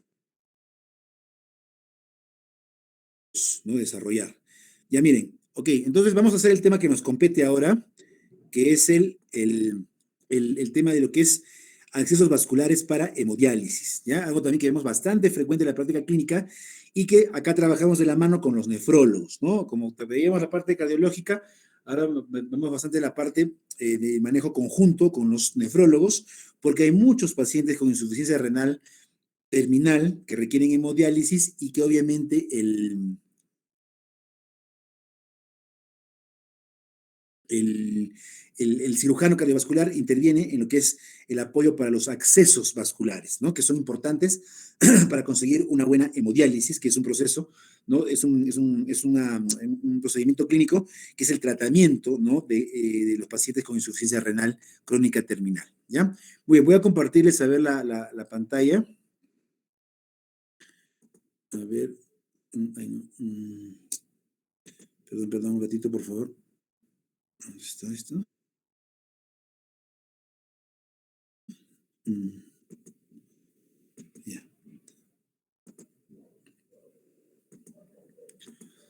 Ok, ¿están viendo mi pantalla? Sí, sí, doctor, ya se ve. Sí, ¿no? Sí, doctor, sí, doctor. Están viendo ahí, ¿no? El tema de... Ya, perfecto. Muy bien. Ok, entonces, como les decía, el tema de que vamos a desarrollar ahora es el tema de todo lo que es accesos vasculares para hemodiálisis. Comenzaremos diciendo, o sea, el concepto de hemodiálisis, ¿no? ¿Qué es la hemodiálisis? Como ven ahí, es un proceso de sustitución renal extracorpórea, ¿no? Es como crear un riñón, se podría decir artificial, ¿no? Para poder depurar la sangre del organismo, ¿no? Todos sabemos que los riñones son pues los órganos encargados de lo que es la depuración de sustancias de desecho, ¿no? De nuestro organismo, ¿no? O sea, toda la parte metabólica, que los sustancias de desecho que se producen por el metabolismo, tiene que ser excretado por algún lado. Y son los riñones a través de la orina los que se encargan de hacer esta depuración, ¿no? Entonces, cuando un paciente llega a tener pues, una insuficiencia renal, sus riñones no están funcionando como deberían, ya las sustancias de desecho comienzan a acumularse, ¿no? Y obviamente eso es perjudicial para el organismo. Entonces, ¿cuál es el tratamiento, se podría decir, cómo se sustituye esto? Con una hemodiálisis, ¿no? Por eso, acá dice, consiste en extraer la sangre del organismo y pasarla a través de una membrana, de un dializador de doble compartimento, por lo cual pasa la sangre, se depura y luego la sangre se regresa al paciente ya depurada, ¿no? Generalmente esto se logra a través de un dispositivo de membrana, ¿no? Semipermeable que hace que se depure las sustancias de desecho, ¿no? Ese sería el concepto de hemodiálisis. Entonces, para esto siempre hay que recordar un poquito, ¿no? Un poco de historia para ver cómo fue todo este proceso evolutivo, ¿no? Siempre tenemos que ver cómo comenzó y cómo fue mejorando todo este sistema hasta lo que estamos actualmente manejando, ¿no? Entonces, se considera que Thomas Graham es el padre de la diálisis, que describió el concepto de lo que es ósmosis aproximadamente por ahí por el año 1850, sentó las bases de la química de los coloides y lo llamó diálisis, ¿no? O sea, la separación de las sustancias de acuerdo al mecanismo de la ósmosis, ¿no? Luego, John Abel, en el año 1911, describió, ¿no? Y realizó una primera diálisis en animales a través de un riñón artificial, ¿ok? Y en 1912 se creó la primera máquina hemodializadora, ¿no? En el Hopkins, también igualmente Abel también participó en esto, ¿no? Y luego, a partir de esto, en el año 1926 ya se comenzó a a realizar hemodiálisis en un ser humano y se utilizó por primera vez la heparina. Yo creo que la heparina, el anticoagulante de la heparina, si no existiera la heparina, obviamente no se podía realizar ni hemodiálisis, ni cirugía cardíaca, como vamos a ver, ni nada de eso, ¿no? Es fundamental, ¿no? Fundamental la heparina como anticoagulante para poder realizar todos esos procedimientos extracorpóreos. Ustedes saben que la sangre fuera de los vasos sanguíneos inmediatamente se va a coagular, ¿no? En cambio, la heparina como anticoagulante evita que pase esto y puede permitir todos esos procesos, ¿no? Por eso la heparina creo que es, ¿no? Uno de los descubrimientos más importantes que tenemos, ¿no? En la parte de la medicina, ¿no? Y con la cual se puede permitir muchos procedimientos quirúrgicos y procedimientos terapéuticos actuales, como la hemodiálisis y como la cirugía cardíaca. Muy bien, entonces, en el año 1926 ocurrió esto, ¿no? Luego ya fue desarrollando, como estamos viendo acá, ¿no? Acá en 1943 se utilizó ya una máquina dializadora en pacientes con enfermedad renal aguda, se podría decir. En 1945 ya se redefinió esta máquina ya para aplicaciones clínicas, ¿no? Y en 1952 ya se introdujo el término de ultrafiltración, ¿no? A lo que es hemodiálisis, que se usa y se sigue usando, y muy importante el proceso de ultrafiltración, sobre todo para eliminar exceso de líquidos, ¿no? ¿Ok? Y acá, la parte que más o menos atañe a nosotros, ¿no? Quinton y Scribner en el año 1960 implantaron el primer cortocircuito o shunt externo para hacer justamente lo que es la hemodiálisis. Ya ese es el precursor de lo que es las fístulas, ¿no? ¿Ok? Y Asimino y Brescia, ¿no? Ya en años posteriores, ya describen la primera fístula arteriovenosa interna, que permite obtener un flujo sanguíneo adecuado, presenta baja incidencia de procesos infecciosos y trombóticos y generalmente es bien tolerada por el paciente, y son las famosas fístulas que tenemos en la actualidad. ¿Y para qué nos sirve la fístula arteriovenosa? Justamente para conseguir una buena hemodiálisis. Tengan presente desde ahora, el mejor acceso vascular para hemodiálisis es la fístula arteriovenosa interna, hecha con los mismos tejidos del paciente, ¿no? A diferencia de un injerto, de un catéter, siempre es un cuerpo extraño y no va a ser nunca tan buena como una fístula arteriovenosa, ¿ya? Muy bien, entonces acá comenzamos, ¿no? Se puede decir ya la intervención de nosotros, los cirujanos cardiovasculares, y acá comenzó a desarrollar cada vez más, pues, todo lo que es los accesos vasculares. Entonces, llegamos a lo que les estoy comentando, el acceso vascular en la hemodiálisis, ¿no? El acceso vascular en la hemodiálisis, básicamente, es el punto clave para conseguir una buena hemodiálisis. Desde que la hemodiálisis se comenzó a utilizar en la práctica clínica como un tratamiento básico, que es hasta ahora de una insuficiencia renal crónica, el acceso vascular es importantísimo, es esencial. El objetivo es crear generalmente un acceso repetido a la circulación con mínimas complicaciones. ¿Qué es esto? Los pacientes que son sometidos a hemodiálisis van a ser sometidos no una vez, ¿no? Sino son procesos repetidos. Si ustedes ya tienen el conocimiento, la hemodiálisis generalmente se realiza más o menos unas 3 a 4 veces por semana en cada paciente y en forma crónica, o sea, de por vida, hasta que el paciente sea sometido a otro tipo de intervención, como por ejemplo pues un trasplante renal, ¿no? Que es la cirugía definitiva y que también nosotros trabajamos y creo que les expliqué en función a eso. Sería lo ideal. Pero no todos los pacientes van a ser sometidos pues a trasplante renal porque por la baja tasa de donación que tenemos. Entonces tenemos que darle una alternativa, obviamente, ¿no? Como es la hemodiálisis, porque si no el paciente pues fallece, ¿no? O sea, si el paciente entra en uremia, el paciente pues no, obviamente el pronóstico va a ser malo. Entonces, para tener este acceso vascular repetido, tenemos que hacer, obviamente, un acceso vascular, ¿no? Para que sea permanente y que sea de buen flujo, ¿no? Que sea exitoso para poder conseguir pues, una hemodiálisis adecuada, ¿no? Entonces, la obtención y mantenimiento, sobre todo del acceso, es importante en el éxito de la hemodiálisis a largo plazo. O sea, hay que hacer el acceso vascular, ¿no? Y obviamente mantenerlo, evitar que no se perpetúe pues, en el tiempo. Generalmente es el talón de Aquiles, o sea, es la parte más difícil y efectivamente tiene razón. Nosotros que trabajamos con pacientes renales, hacemos los accesos vasculares, son pacientes que tienen vasos muy enfermos, muy difíciles, ¿no? Y a veces es muy complicado conseguir adecuados accesos vasculares, ¿no? Son pacientes que a veces tenemos que hacer muchas intervenciones, muchos percutáneas, quirúrgicas, ¿no? Y son pacientes que son muy difíciles, ¿no? Pero ya se está viendo que cada vez tenemos mejores técnicas de poder conseguir mejores accesos vasculares. Muy bien. Entonces, el acceso vascular, como ya les he mencionado, ¿no? Generalmente, la técnica de hemodiálisis básicamente va a... ¿Qué cosa qué cosa necesita la hemodiálisis? Generalmente tiene que tener un adecuado pasaje de la sangre a través de un filtro a una buena velocidad. Y para eso necesitamos dos cosas. Tener un vaso sanguíneo con adecuado flujo, un flujo alto, ¿no? Y que sea fácilmente abordable para poder obviamente conseguirlo en forma repetida. Entonces, si ustedes analizan, ningún vaso sanguíneo en nativo, ¿no? O sea, normal se podría decir, tiene esas características. ¿Por qué? Porque las venas son fácilmente abordables, pero su flujo es bajo. Y las arterias tienen un flujo alto, pero no son fácilmente abordables, porque son profundas. Entonces, ¿qué cosa tenemos que hacer? Tenemos que conseguir un vaso que tenga estas dos características, ¿no? Y justamente a partir de eso es que nace todo este tema y nacen las famosas fístulas arteriovenosas. Entonces, los accesos vasculares más importantes para poder acceder a la circulación y conseguir una buena hemodiálisis son los percutáneos, que son los famosos catéteres, ¿no? Y los quirúrgicos, que son las fístulas arteriovenosas, ¿ya?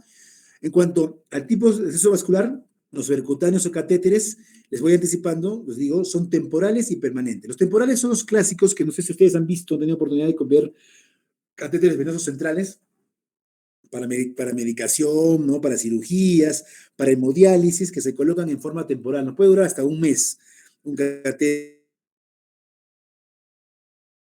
¿no? Y los permanentes, que ya nos puede durar mucho más o menos un año, que son ya accesos vasculares o catéteres que se tunelizan, se ponen a través en el celular subcutáneo, obviamente va en la vena, pero se tunelizan para hacer que sean de mayor duración, ¿no? Y las fístulas o accesos vasculares subcutáneos o quirúrgicos pueden ser autólogas o protésicas. Los autólogos son los que se realizan con los mismos tejidos del paciente, las fístulas arteriovenosas, como ven acá en esta gráfica, miren, una arteria y una vena se unen, miren acá cómo se hace la unión, se hace la sutura y sale una fístula arteriovenosa de tipo autóloga. O protésica, cuando hay que interponer un injerto. Puede ser a este nivel, más arriba, o también ya del brazo con la zona de la vena subclave, ¿no? O sea, eso vamos a estar viendo más adelante. Esos son los tipos de accesos vasculares que tenemos. Ahora, los accesos vasculares temporales, ¿no? Los no tunelizados, los que demoran, los que tienen tiempo de un mes, tienen sus indicaciones, ¿no? Cuando el paciente tiene una insuficiencia renal aguda, ¿no? O sea, reversible, que sabemos que va a revertir, ¿no? No es crónica, ponemos pues un catéter temporal. No le vamos a poner pues un tunelizado si es que solamente el paciente va a ser sometido pues a un tiempo nomás de hemodiálisis, ¿no? Esa es la principal indicación de los catéteres temporales no tunelizados. Igualmente, el tratamiento de intoxicaciones, por ejemplo, con hemoperfusión, hemodiálisis, también a veces hay pacientes que se intoxican y requieren hemodiálisis para poder eliminar, también solamente suficiente un catéter temporal. Igualmente para plasmaféresis en algunos casos, por ejemplo, pacientes con una enfermedad inmunológica como miastenia gravis, Guillain-Barré, ¿no? Se puede hacer plasmaféresis, ¿no? Y básicamente con catéter temporal es suficiente. Pacientes que, claro, que tienen ya una insuficiencia renal crónica, ¿no? Pero tienen algún problema con el acceso vascular, o pacientes que en la cual está madurando el acceso vascular, también podemos someterlo a una acceso vascular temporal. ¿Qué cosa quiere decir eso? Por ejemplo, cuando yo hago una fístula, las fístulas arteriovenosas no funcionan de inmediato, ¿no? Necesitan un tiempo de maduración, aproximadamente un mes y medio a 2 meses. Entonces, en ese tiempo, el paciente tiene que dializarse, obviamente, porque lo requiere. Entonces, tenemos que ponerle un catéter temporal mientras va madurando nuestro acceso vascular. Igualmente, si se trombosó, se infectó el acceso, no podemos usarlo, ¿no? Hasta que resolvamos el tema quirúrgico, le ponemos un catéter y luego lo operamos pues, al paciente, ¿ya? ¿Ok? Entonces, esas serían las indicaciones, ¿no? Y también cuando fracasa el trasplante renal, también podemos obviamente dializar a nuestro paciente hasta resolver el tema de por qué ha sido pues el fracaso, ¿no? Acá, por ejemplo, tienen una gráfica, vean, cuáles son los catéteres más usados para poder, temporales para hemodiálisis. Generalmente los que más se usan son los de doble lumen. Acá miren, es un catéter de lumen simple, miren, un solo lumen, ¿ya? Eso generalmente se usa para medicación nada más. Acá está el doble lumen, miren acá tiene dos lúmenes, ¿no? ¿Ok? Y acá uno de triple lumen. Podemos usar de doble o de triple lumen, ¿no? Generalmente este es para la guía, ¿no? Para el cebado, y este uno para la parte arterial y para la parte venosa. Los que más se usan son los mínimos de doble lumen, pero también podemos tener también de triple lumen si tenemos a la mano, ¿no? De un solo lumen, no, difícil para hemodiálisis no se usa, ¿ok? Acá, por ejemplo, ¿no? Entonces, el catéter de doble lumen temporal, ¿no? Se usa si la hemodiálisis es urgente, que requerimos urgente, porque este catéter sí se puede usar inmediatamente. Colocamos el catéter y eso los nefrólogos, no sé si han llevado nefrología, me imagino que han hecho el tema de hemodiálisis, si han tenido la oportunidad de hacer la parte práctica, ¿no? Muchos de los pacientes que requieren hemodiálisis, una vía rapidísima de poder realizar la hemodiálisis es colocarle un catéter temporal de doble lumen, ¿no? Acá miren, colocamos, acá tenemos los dos lúmenes, ¿no? Generalmente uno distal, uno proximal, ¿no? Uno va supuestamente como funciona como parte arterial, otro como venosa. O sea, uno saca la sangre, ¿no? Hacia la máquina de hemodiálisis y el otro regresa la sangre ya depurada hacia la parte de circulación arterial. La duración, 2, 3 semanas hasta un mes, puede ser un temporal. La locación más frecuente, la yugular interna, yugular externa, femoral, subclavia. Generalmente lo que más usamos, la yugular interna, ¿no? Como están viendo acá, miren, acá está la cabeza del catéter, y algunas veces en la subclavia, como están viendo acá. Femoral, muy pocos casos, cuando no tenemos, o todo está tapado, todo arriba. Los pacientes con hemodiálisis, como son pacientes que se van a punzar mucho, a veces sus venas se cierran, ¿no? Y arriba está cerrado todo el sistema venoso superior, hay que abordar la parte inferior a través de la femoral, ¿no? Entonces, la yugular interna, la más frecuente, la subclavia, diría yo, la yugular externa, pocas veces porque es una vena muy delgada, y la femoral. ¿Ya? Entonces, y acá es el esquema de cómo es los dos lúmenes del catéter. Acá miren, por ejemplo, ¿no? Acá está, esta está colocada en la vena yugular, ¿no? Acá está el catéter, ¿no? Este es un tunelizado, me parece, ¿ya? Tiene dos lúmenes, ¿no? Uno arterial y uno venoso. Arterial o distal y venoso o proximal. Uno es el que saca la sangre, ¿no? Ve a la máquina de diálisis, va, se dializa y luego regresa por el otro lumen hacia la sangre ya depurada. Generalmente el catéter tiene que caer siempre en la aurícula derecha, como están viendo acá el esquema. Muy bien, eso sería en función de catéteres temporales. Y los otros tipos de catéteres que tenemos son los catéteres tunelizados o permancat. Son catéteres que ya nos va a durar mucho más tiempo. Nos duran generalmente un año. Son catéteres de un material de silicona o de poliuretano. Generalmente abordamos la yugular interna, ¿no? O también la subclavia podemos tener, pero en la subclavia hay mucho más posibilidad de trombosis y de estenosis y nos puede dificultar una fístula arteriovenosa futura. Preferentemente abordemos yugular interna, ¿ya? El acceso también es inmediato, o sea, porque inmediatamente tenemos un flujo rápido, estamos intentando una vena de buen flujo, ¿no? Una vena grande, ¿no? Y obviamente tenemos el abordaje, pues ahí tenemos para poder manejar a través del catéter. Todo. Cuando se requiere una hemodiálisis por lo menos de un año, ¿no? Cuando la insuficiencia no hay posibilidad de fístula arteriovenosa, hay pacientes que tienen venas muy difíciles, muy pequeñas, muy delgadas. Vamos a ver que necesitamos tener buenos diámetros de vena para poder hacer las fístulas. Ahorita les voy a decir cuántos los diámetros que tenemos que tener. Y si no tenemos esos diámetros, hay la posibilidad de que esa fístula no funcione. Entonces, ahí tenemos que usar los Permancat, ¿ya? Cuando no se usa diálisis peritoneal, porque otra alternativa de la diálisis puede ser la peritoneal, que muchos pacientes también la llevan muy bien, ¿no? Cuando hay también corta expectativa de vida, ¿no? Pacientes, por ejemplo, con enfermedad terminal, ¿no? Una neoplasia, SIDA, ¿no? Y que saben que el pronóstico es muy pobre a un año, entonces No es una fístula, pues le pones un catéter Permancat, ¿no? Si sabes que al final el paciente no tiene un buen pronóstico de vida, ¿no? Son las indicaciones siempre que hay que individualizar, pero son lo que más manejamos en la práctica clínica. Muy bien, acá está el famoso Permancat. Miren, ese es el catéter permanente. Igual tiene dos lúmenes, ¿no? Un arterial, un venoso. Hasta acá más o menos se introduce en la, o sea, hasta acá, mejor dicho, todo este sistema, todo esto va por dentro, va a la vena, y luego toda esta zona va en el subcutáneo. Y hasta acá va, hasta acá es el límite, ven esta zona, hasta que va a la zona ya externa, la piel para afuera. Todo esto se tuneliza, ¿no? Tiene un dispositivo especial, hay que colocarlo, como un capuchón que se coloca y se deja ahí y se sutura, obviamente. Acá tiene siempre su fijación para que no se mueva. Y todo esto es lo que va dentro del subcutáneo del paciente. Todo eso se tuneliza, ¿ya? Entonces, para que vean cómo es un Permancat. Y con esto básicamente ya creo que hemos cubierto, hemos mencionado todo lo que es catéteres, ¿ya? Temporales y permanentes.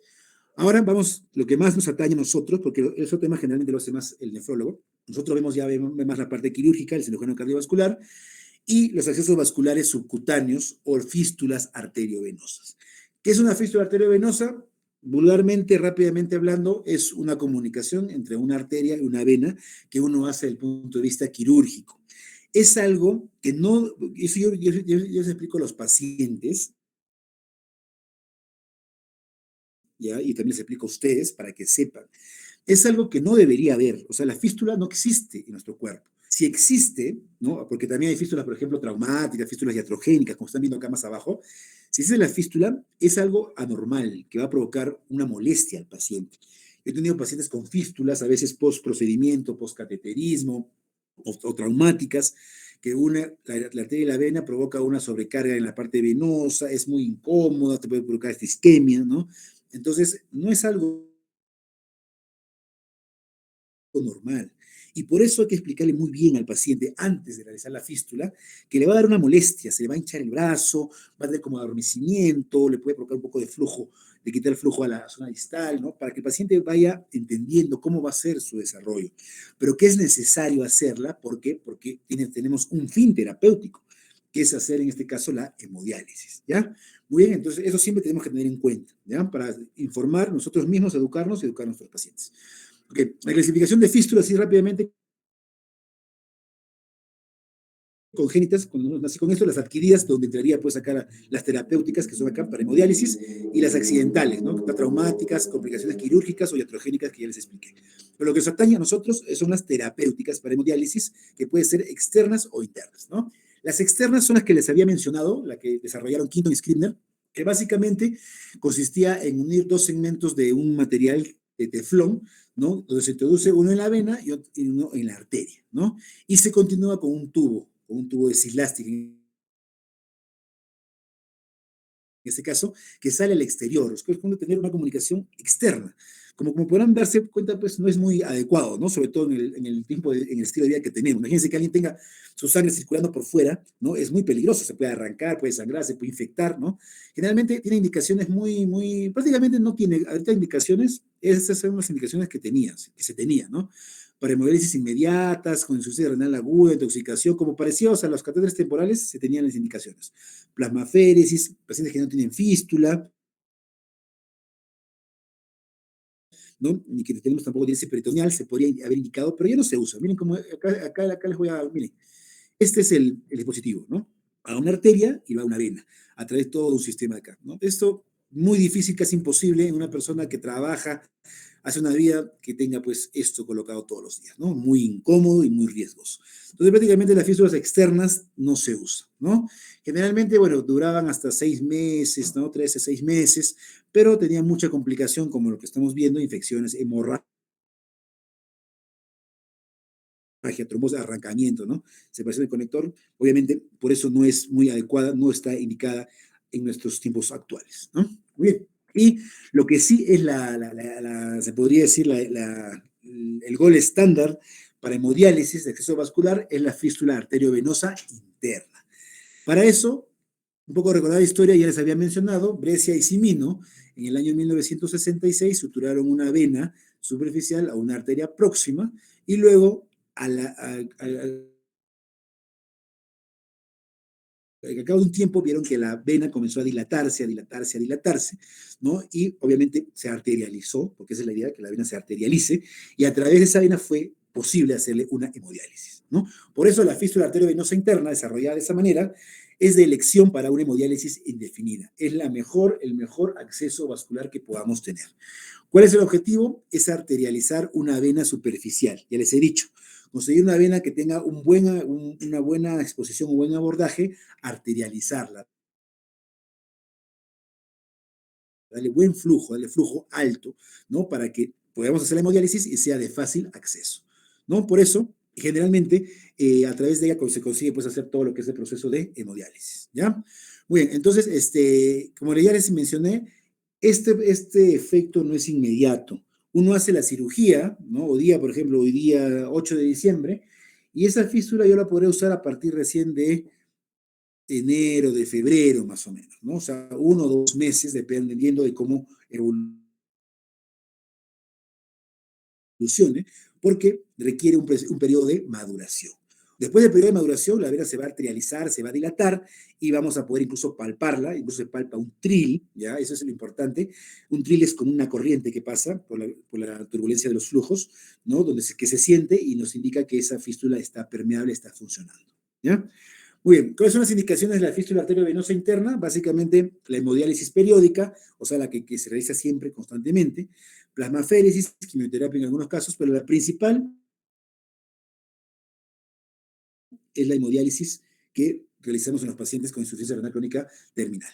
Muy bien, entonces, ¿qué cosa es la fístula arteriovenosa? Es un shunt, una comunicación entre arteria y vena.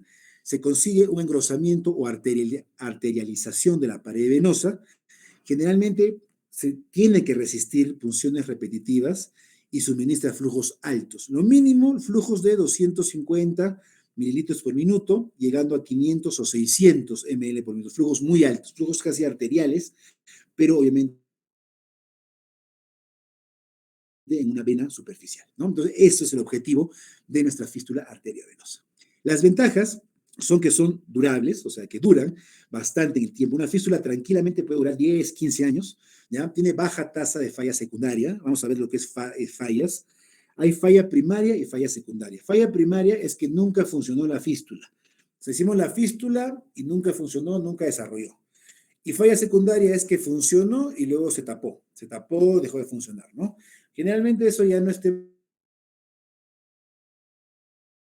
quirúrgico, sino es tema de la hemodiálisis, ¿no? Pacientes que hacen mucha hipotensión, ¿ya? Les anticipo, el peor enemigo de la fístula es la hipotensión, ¿ya? O sea, si nosotros tenemos una fístula arteriovenosa, nunca debemos tener episodios de hipotensión sostenida, sobre todo en las hemodiálisis, porque si tenemos hipotensión sostenida, esa fístula se puede coagular, se puede trombosar y se puede obviamente tapar. Eso sería una falla secundaria. Y falla primaria es que nunca funcionó la fístula, ¿no? Por eso acá dice ventajas, que es durable. O sea, una vez que ya la fístula arranca, difícil que se nos pueda cerrar, salvo que, pues, que no manejemos bien la hemodiálisis, ¿no? Y generalmente tiene mucho menor tasa de infección, mucho menor tasa de trombosis que cualquier otro dispositivo, que los catéteres incluso. Y la desventaja, que sí, pues, que si no funciona de inicio, a veces los vasos son malos, sobre todo en función del diámetro de venas. Si, bueno, hay más posibilidad de que no funcione comparado con las prótesis. La prótesis, como tenemos una prótesis que siempre nos va a funcionar por el diámetro, en cambio acá con venas delgadas a veces no funciona y no funciona, ¿no? Hay mayor tasa de falla primaria que en la prótesis. Eso es la desventaja. ¿Ok? Entonces, más o menos un esquema. Miren, acá está la parte arterial, la parte venosa, y acá se hace la comunicación, acá se hace la sutura entre la vena y la arteria. Yo lo voy a enseñar más detalladamente. Acá tenemos la vena, tenemos la arteria, y acá se hace la comunicación, y el flujo va a ser acá, ¿no? De arteria a vena, ¿no? Y también hay que ser siempre dejando la parte distal, obviamente, para la circulación de la mano en este caso, ¿no? Acá está el esquema, miren la fístula, ¿no? Acá está la fístula hecha, ¿no? Con arteria vena, una que va al aparato de diálisis y una que regresa del aparato de diálisis igualmente, porque la punción se hace en la vena que está arterializada. Ahora, ¿cuáles son los tipos de fístula? Ya habíamos mencionado, son las autólogas y las protésicas. Las autólogas realizadas con los propios vasos del paciente, anastomosis directa de la vena, y las protésicas cuando se interpone un injerto, igualmente entre arteria y vena. Acá la localización más frecuente, tenemos acá a nivel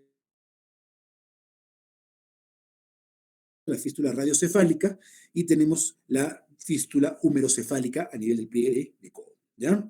Entonces, perdón un ratito. Perdón. Muy bien. Ahora, ¿cómo se hace la técnica quirúrgica? ¿Cómo desarrollamos una técnica, una fístula arteriovenosa? Generalmente es suficiente con anestesia local o regional, ¿no? Bloqueo de brazo, que vamos a realizar la fístula, o anestesia local, ¿no? Y generalmente podemos usar cualquier de estas anastomosis. Laterolateral, lateroterminal, término terminal o término lateral. Generalmente la que más se usa actualmente y que es la mejor, se podría decir, es la lateroterminal o término terminal de vena, lateral de arteria, ¿ya? La laterolateral, o sea, poner las dos, no sé si tengo un esquema, acá tengo un esquema. Miren, esta es la laterolateral, ¿no? Este es la arteria y la vena. Hacemos anastomosis acá y vamos a tener flujo en las dos, distal. Entonces no es adecuado tener en la parte venosa, ¿no? En la parte arterial sí, porque obviamente tenemos que conseguir que haya siempre flujo distal. Supongamos que acá está la mano, tenemos que ver que siempre haya flujo. Pero no vale la pena conseguir un flujo distal en la vena. ¿Por qué? Porque más lo que vamos a sobrecargar, va a haber sobrecarga de flujo en la parte venosa, que no es necesario, ¿no? Porque lo que necesitamos es que la venga acá, el flujo sanguíneo vaya a la mano y también venga acá a la fístula. Esto es lo importante que desarrollemos. Esto acá no es necesario, por eso es que la lateral no se usa. Y la que se usa, ¿no? Es, como les vuelvo a repetir, lo que es la terminal de vena lateral de arteria. Y es esta de acá. Terminal de vena, esta es la vena y esta es la arteria. Entonces la sangre fluye en este sentido, acá está la mano, y también va a fluir hacia la fístula y la va a arterializar, ¿no? Esta es la fístula ideal que se debe usar. Al revés, igual va a provocar isquemia, ¿no? Si tenemos la vena y la arteria que la conectamos, no va a haber flujo distal. Y la lateral igualmente, o sea, pero y término terminal también se va a provocar pues, isquemia. Entonces, estas de acá, alguna vez se describieron este tipo de anastomosis, pero no son actualmente usadas, ¿no? La que se usa actualmente es la terminal de vena lateral de arteria, ¿ok? Eso es lo que estoy mencionándoles, que es esta de acá, sería esta de acá. Muy bien, ¿dónde se localizan? ¿Dónde realizamos más frecuentemente las fístulas? Como ya les mencioné, la más frecuente es la radiocefálica a nivel de la muñeca, ¿no? Igual una lateroterminal, ya hemos visto. La radiobasílica podemos hacerla, pero es más trabajosa porque la basílica es una vena que está más profunda. Entonces, ese sistema venoso superficial está más profunda, hay que trabajarla más, hay que superficializarla, hay que sacarla, ¿no? Y va a ser más trabajosa, más incómoda para el paciente. Nunca debe ser una fístula de primera elección, como dice acá, en algunos casos muy extremos que no se pueda conseguir una cefálica, podemos trabajar con la basílica. La brachiocefálica o humerocefálica es una buena opción cuando no tenemos o perdemos la fístula radiocefálica. Siempre hay que comenzar, primero, todo paciente que se realice una fístula tiene que ser realizada en el miembro no dominante. Si el paciente es diestro, en el izquierdo, y si es zurdo, en el derecho, ¿no? Y tiene que ser también en la zona más distal, ¿no? Siempre en la parte más distal, y luego ya podemos ir ya, por ejemplo, en la radiocefálica, y luego ya podemos ir más a proximal. Otras fístulas, pero mucho más raras, la carótida yugular o la femorosafena, mucho más raras. Acá tenemos las fístulas arteriovenosas, miren las autólogas, ¿no? Acá a nivel de la tabaquera anatómica, acá radiocefálica y acá la humerocefálica o humerobasílica, ¿no? Para que vean las localizaciones más frecuentes. La fístula que se usa con mayor frecuencia es la de Simino, que es la radiocefálica, ¿no? Esa es la descripción que ellos hicieron. Se debe realizar siempre una prueba de Allen, y ustedes ya saben que es prueba de Allen por anatomía, ¿no? Para poder ver que hay un flujo adecuado en radial o cubital, ¿no? Siempre hay que ser, si supongamos tenemos pues una disminución del flujo radial, un robo, podemos asegurarnos que por la cubital haya un adecuado flujo.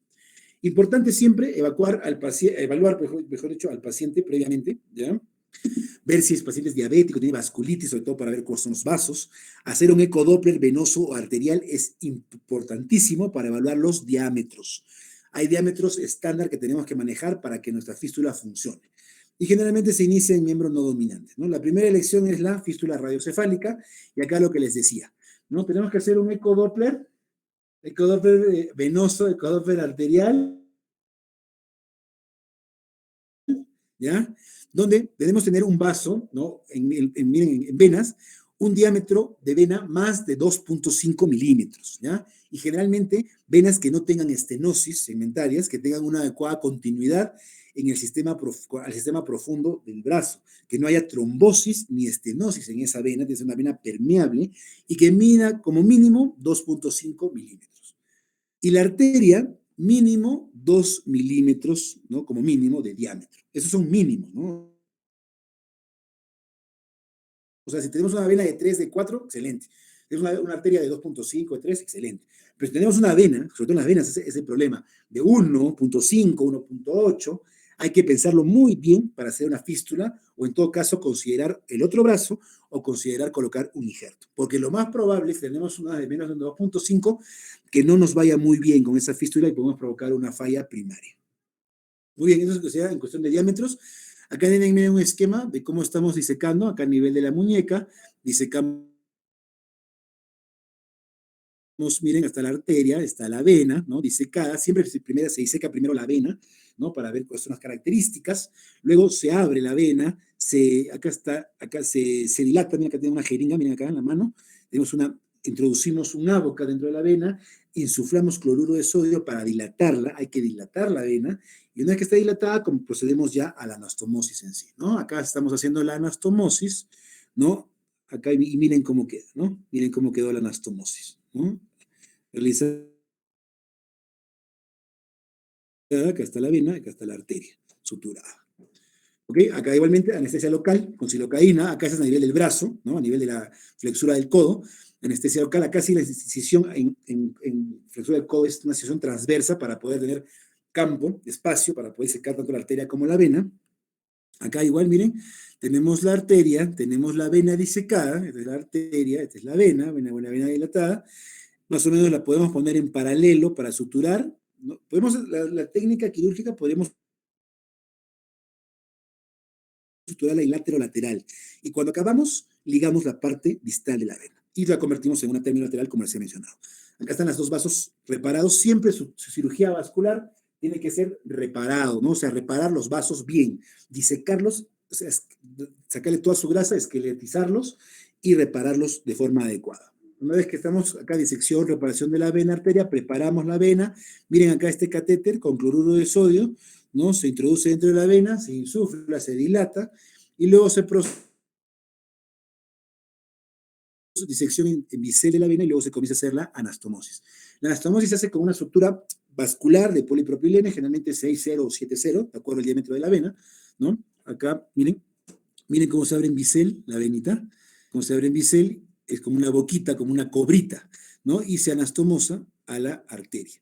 Con los puntitos comenzamos a suturar, continuo, y luego va a ir cayendo la sutura, ¿no? Acá está en plena sutura, miren estos hilos, miren estos hilos, que son los hilos del prolene, sutura en el aire que se hace, y luego ya va cayendo como una tapita, ¿no? Y más o menos acá igualmente, miren cómo se va pasando los hilos, tanto en la vena, que es esta, como la arteria que está acá. Y luego esto cae como una tapa, ¿no? Así, encima. Y más o menos queda de esta manera, ¿no? No se ve, no sé si lo pueden ver bien, creo que acá lo ven, ¿no? Esta es la vena y esta es la arteria suturada. No se ve muy bien la foto, disculpen, pero más o menos es como queda la fístula. Una fístula terminal de vena, lateral de arteria. Y lo ideal, que cuando uno suelta todos los clamps, todo eso se hace con clamps, todos los tienen que ser con clampamos los vasos, soltamos los vasos, viene el flujo todo y debe acabar con un trill, es lo ideal. El trill nos da un buen pronóstico de la fístula, quiere decir que esa fístula va a funcionar como queremos. Acá está, muy bien. Y entonces, ¿cómo evaluamos una fístula, ¿no? En el postoperatorio, generalmente encontramos un soplo de auscultación o cuando palpamos encontramos un frémito o trill. La arteria distal, ¿no? Va a quedar siempre un poco isquémica con el tiempo va a disminuir de calibre y se puede provocar un robo, se tiene mucho cuidado. El robo puede ser leve a moderado, no hay ningún problema, pero si es severo es un poco peligroso. Y la vena proximal se va a comenzar a dilatar, ¿no? Del primer día hasta los 6, 8 meses se dilata, pero a partir del mes y medio, 2 meses se puede comenzar a usar. La pared de la vena, que está anastomosada, la arteria, se va a engrosar y va a tener aspecto de arteria, se va a arterializar. ¿Ok? La vena entonces va a aumentar de calibre y va a aumentar su flujo. Esa es la ideal. Entonces la vena arterializada va a ser ya ideal, idónea para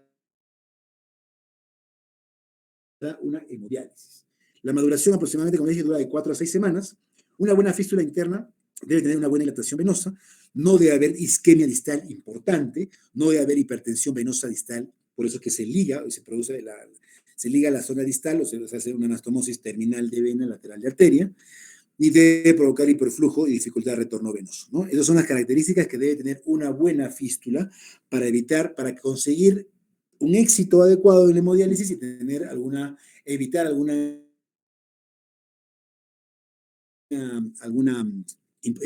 perdón, alguna molestia importante en el paciente. La duración, como ya les expliqué, puede ser tranquilamente más de 10 años sin complicaciones. Muy bien, y en cuanto a lo que es permeabilidad de las fístulas, ¿no? Se dice que la fístula de Bresse Simino aproximadamente tiene una permeabilidad a los años de un 70-80%, ¿no? Variando en estos rangos, ¿no? O sea, se ha visto que producen buenas tasas de permeabilidad, ¿no? Aproximadamente entre rodeando el 70% a lo largo de un año, ¿no? Las brachiocefálicas o homerocefálicas tienen más tasas de permeabilidad, o sea, que funcione bien, porque justamente es un poco más, a ese nivel la vena es un poco más gruesa y nos da mejor pronóstico, ¿no? Se dice que la falla primaria, o sea, que fístula que no funciona alrededor son del 30% en la fístula radiocefálica y de 9 a 10, 15% podría ser en la brachiocefálica, ¿no? O sea, es mucho menor en la húmerocefálica. Entonces hay que valorar, todo eso depende de la evaluación que tengamos del paciente. Si es un paciente diabético, un paciente con una vasculitis, los diámetros, todo eso tenemos que ser evaluado antes de poder someter al paciente a una fístula, ¿ya?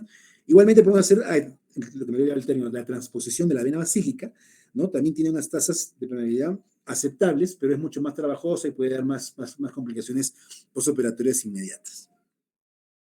¿Qué complicaciones tenemos de las fístulas arteriovenosas internas? Podemos tener disminución del flujo sanguíneo distal, sobre todo, trombosis y estenosis, infección, isquemia, secundario a síndrome del robo, que es esto de acá, relacionado con la primera, insuficiencia cardíaca cuando se sobrecarga la parte venosa, cuando se produce un hiperflujo venoso, que ya no se usa casi, edema de la mano, que es muy frecuente, y aneurismas y pseudoneurismas, que son complicaciones más tardías. Justamente a propósito de esto, mañana voy a operar en el hospital, lastimosamente no van a poder ir, mi grupo de práctica, voy a cerrar una fístula arteriovenosa y resecar un pseudoneurisma venoso derivado de una fístula, un paciente con una fístula de larga data que se le ha complicado con un pseudoneurisma, ¿no? Entonces, hemorragia generalmente son complicaciones postoperatorias inmediatas. Generalmente se puede provocar cuando no se produce una buena, o sea, hay una fuga en la anastomosis que no se debería presentar, porque el cirujano debe revisar bien la anastomosis, que no haya fuga, y si hay fuguita tiene que corregirla en el momento. Generalmente la hemorragia se produce más frecuentemente cuando ya comienza la hemodiálisis y la enfermedad de hemodiálisis pincha la vena, la atraviesa la vena, la desgarra, ahí se puede provocar una hemorragia y un hematoma, ¿no? Y este hematoma también puede provocar una trombosis, porque puede haber una compresión mecánica de la vena, ¿no? Como menciona acá, y lo más frecuente que se produce, lo que les decía, la trombosis, generalmente por hipotensión. La hipotensión, vuelvo a repetir, es el peor enemigo de la fístula. Las fístulas también se pueden infectar, pero obviamente hay que hacerla con las mejores medidas de asepsia antisepsia y también siempre una adecuada cobertura antibiótica. Se puede estenosar la vena, sobre todo cuando se punza, siempre repetidamente en la zona, eso es inevitable, pero depende también mucho del manejo postoperatorio de la fístula, sobre todo la enfermedad de hemodiálisis tiene que tener buen manejo para evitar una estenosis importante de las venas. Aneurismas y pseudoneurismas, ya les mencioné, se pueden, pero son complicaciones de largo plazo, generalmente mediano a largo plazo, ¿no? Se provoca por la misma arterialización de la vena. No es predecible, hay personas que presentan en mayor frecuencia, otras en menor frecuencia, no se puede saber quiénes van a desarrollar, quiénes no, y quiénes en mayor o menor grado. Cuando se llega lastimosamente a eso, generalmente hay que cerrar la fístula, hay que resecar el pseudoneurisma, porque el pseudoneurisma se puede romper. Y si se rompe, puede ser hasta mortal. Hemos tenido pacientes acá en el hospital, también cuando he hecho mi residencia, que se han muerto por ruptura de pseudoneurismas, ¿no? Porque es un flujo arterial, es como que se rompió una arteria, ¿no? Entonces hay que tener mucho cuidado, hay que comenzar a vigilar siempre cuando tenemos estos cuadros de pseudoneurismas. El síndrome de Rogo es algo muy frecuente, ya que se presenta, caracterizado por una frialdad y parestesia de la extremidad, que es donde se ha realizado la fístula, que puede llegar incluso hasta una necrosis en la punta de los dedos. Es porque por eso la boca, me olvidé decirles también, cuando uno abre la boca en la arteria, no debemos sobrepasar de 6 milímetros de longitud de la boca para disminuir el síndrome de Rogo. Conseguimos un buen flujo, ¿no?, a la fístula y evitamos que se produzca un robo importante. Porque si se produzca un robo importante, nos puede dar un robo severo. El robo puede ser, como ustedes ven acá, leve, moderado o severo. El leve moderado lo manejamos con la maduración, con la pelotita que el paciente va haciendo, con maniobras, se podría decir, conservadoras. Y, y el severo, ya tenemos que cerrar la fístula, ¿no? Entonces, lo ideal es no hacerlo, ¿no? Entonces, para eso tenemos que tener unas buenas características al momento de la cirugía. Cimiento de Sagan-Neller, cuando aumenta la resistencia venosa de retorno, también tratamiento es quirúrgico, no es muy frecuente. Hiperflujo cuando se hace una fístula lateral, que ya sabemos que no la tenemos que hacer, pero eso casi ya no existe, ¿no? Y recirculación, cuando se da una circulación por las colaterales, ¿no? Colaterales y se recircula la sangre.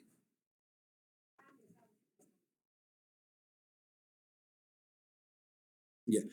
Ok, y nos produce una diálisis a veces insuficiente porque todo va a través de las colaterales. Tampoco no es muy frecuente, ¿no? Generalmente ligamos las ramitas que están ahí en la zona colateral para evitar justamente esto. Lo más frecuente es el sangrado, trombosis y el robo que les he mencionado, ¿ya? Muy bien. Básicamente, bueno, ¿cómo diagnosticamos las complicaciones? Diagnóstico clínico, por ejemplo, es importante siempre enseñarle al paciente que tiene que palparse su fístula, tiene que sentir el tril, ¿no? Si no siente el tril,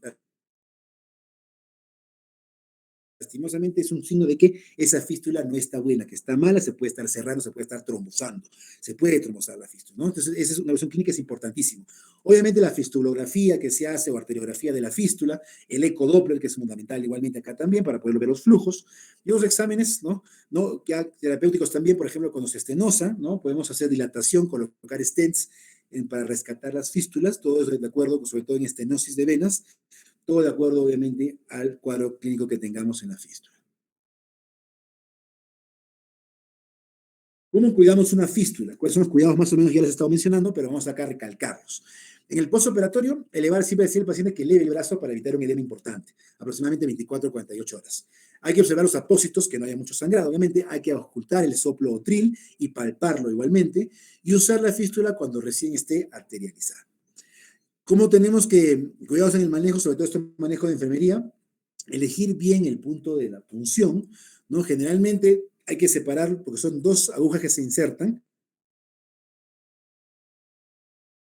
una distancia aproximada, tiene que estar separado mínimo 2 centímetros, no muy cerca, ¿no? En la zona tiene que estar limpia, obviamente no debe haber ninguna zona de lesión de piel ni nada, ni obviamente hacer un hematoma, ¿no? Entonces, si se hace un hematoma, preferentemente hay que cambiar el sitio de punción, hacer una compresión suave, porque si no podemos provocar una trombosis por una compresión extrínseca de la vena. Acá elegir bien la zona de la punción, ¿no? Cuando es bipunción, unipunción, preparar la piel, una adecuada técnica de canulación, que generalmente lo hace la enfermera, ¿no? Y el paciente tiene que ser instruido en este sentido. Siempre, les voy a repetir, tocar la fístula, sentir el tril, la extremidad tiene que estar bien limpia. En donde se ha realizado una fístula no se puede punzar para otra cosa, para tomar muestras de sangre, para tomar agas, para medir la presión, no se debe medir la presión en ese brazo, todo tiene que ser en el otro brazo. No colocar sueros ni endovenosos, evitar todo tipo de traumas, ¿no? Evitar todo tipo de golpes, no usar nada que comprima la vena, por eso no se usa vendajes elásticos, generalmente en pacientes secundarios de fístula, y si hay dolor dolor importante, edema importante o frialdad del miembro, inmediatamente ir al médico, o cuando uno se palpa el tril, inmediatamente comunicarse con su médico, con su cirujano, ¿ya?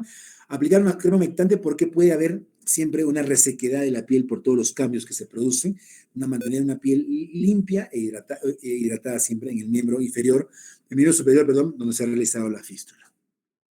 Muy bien.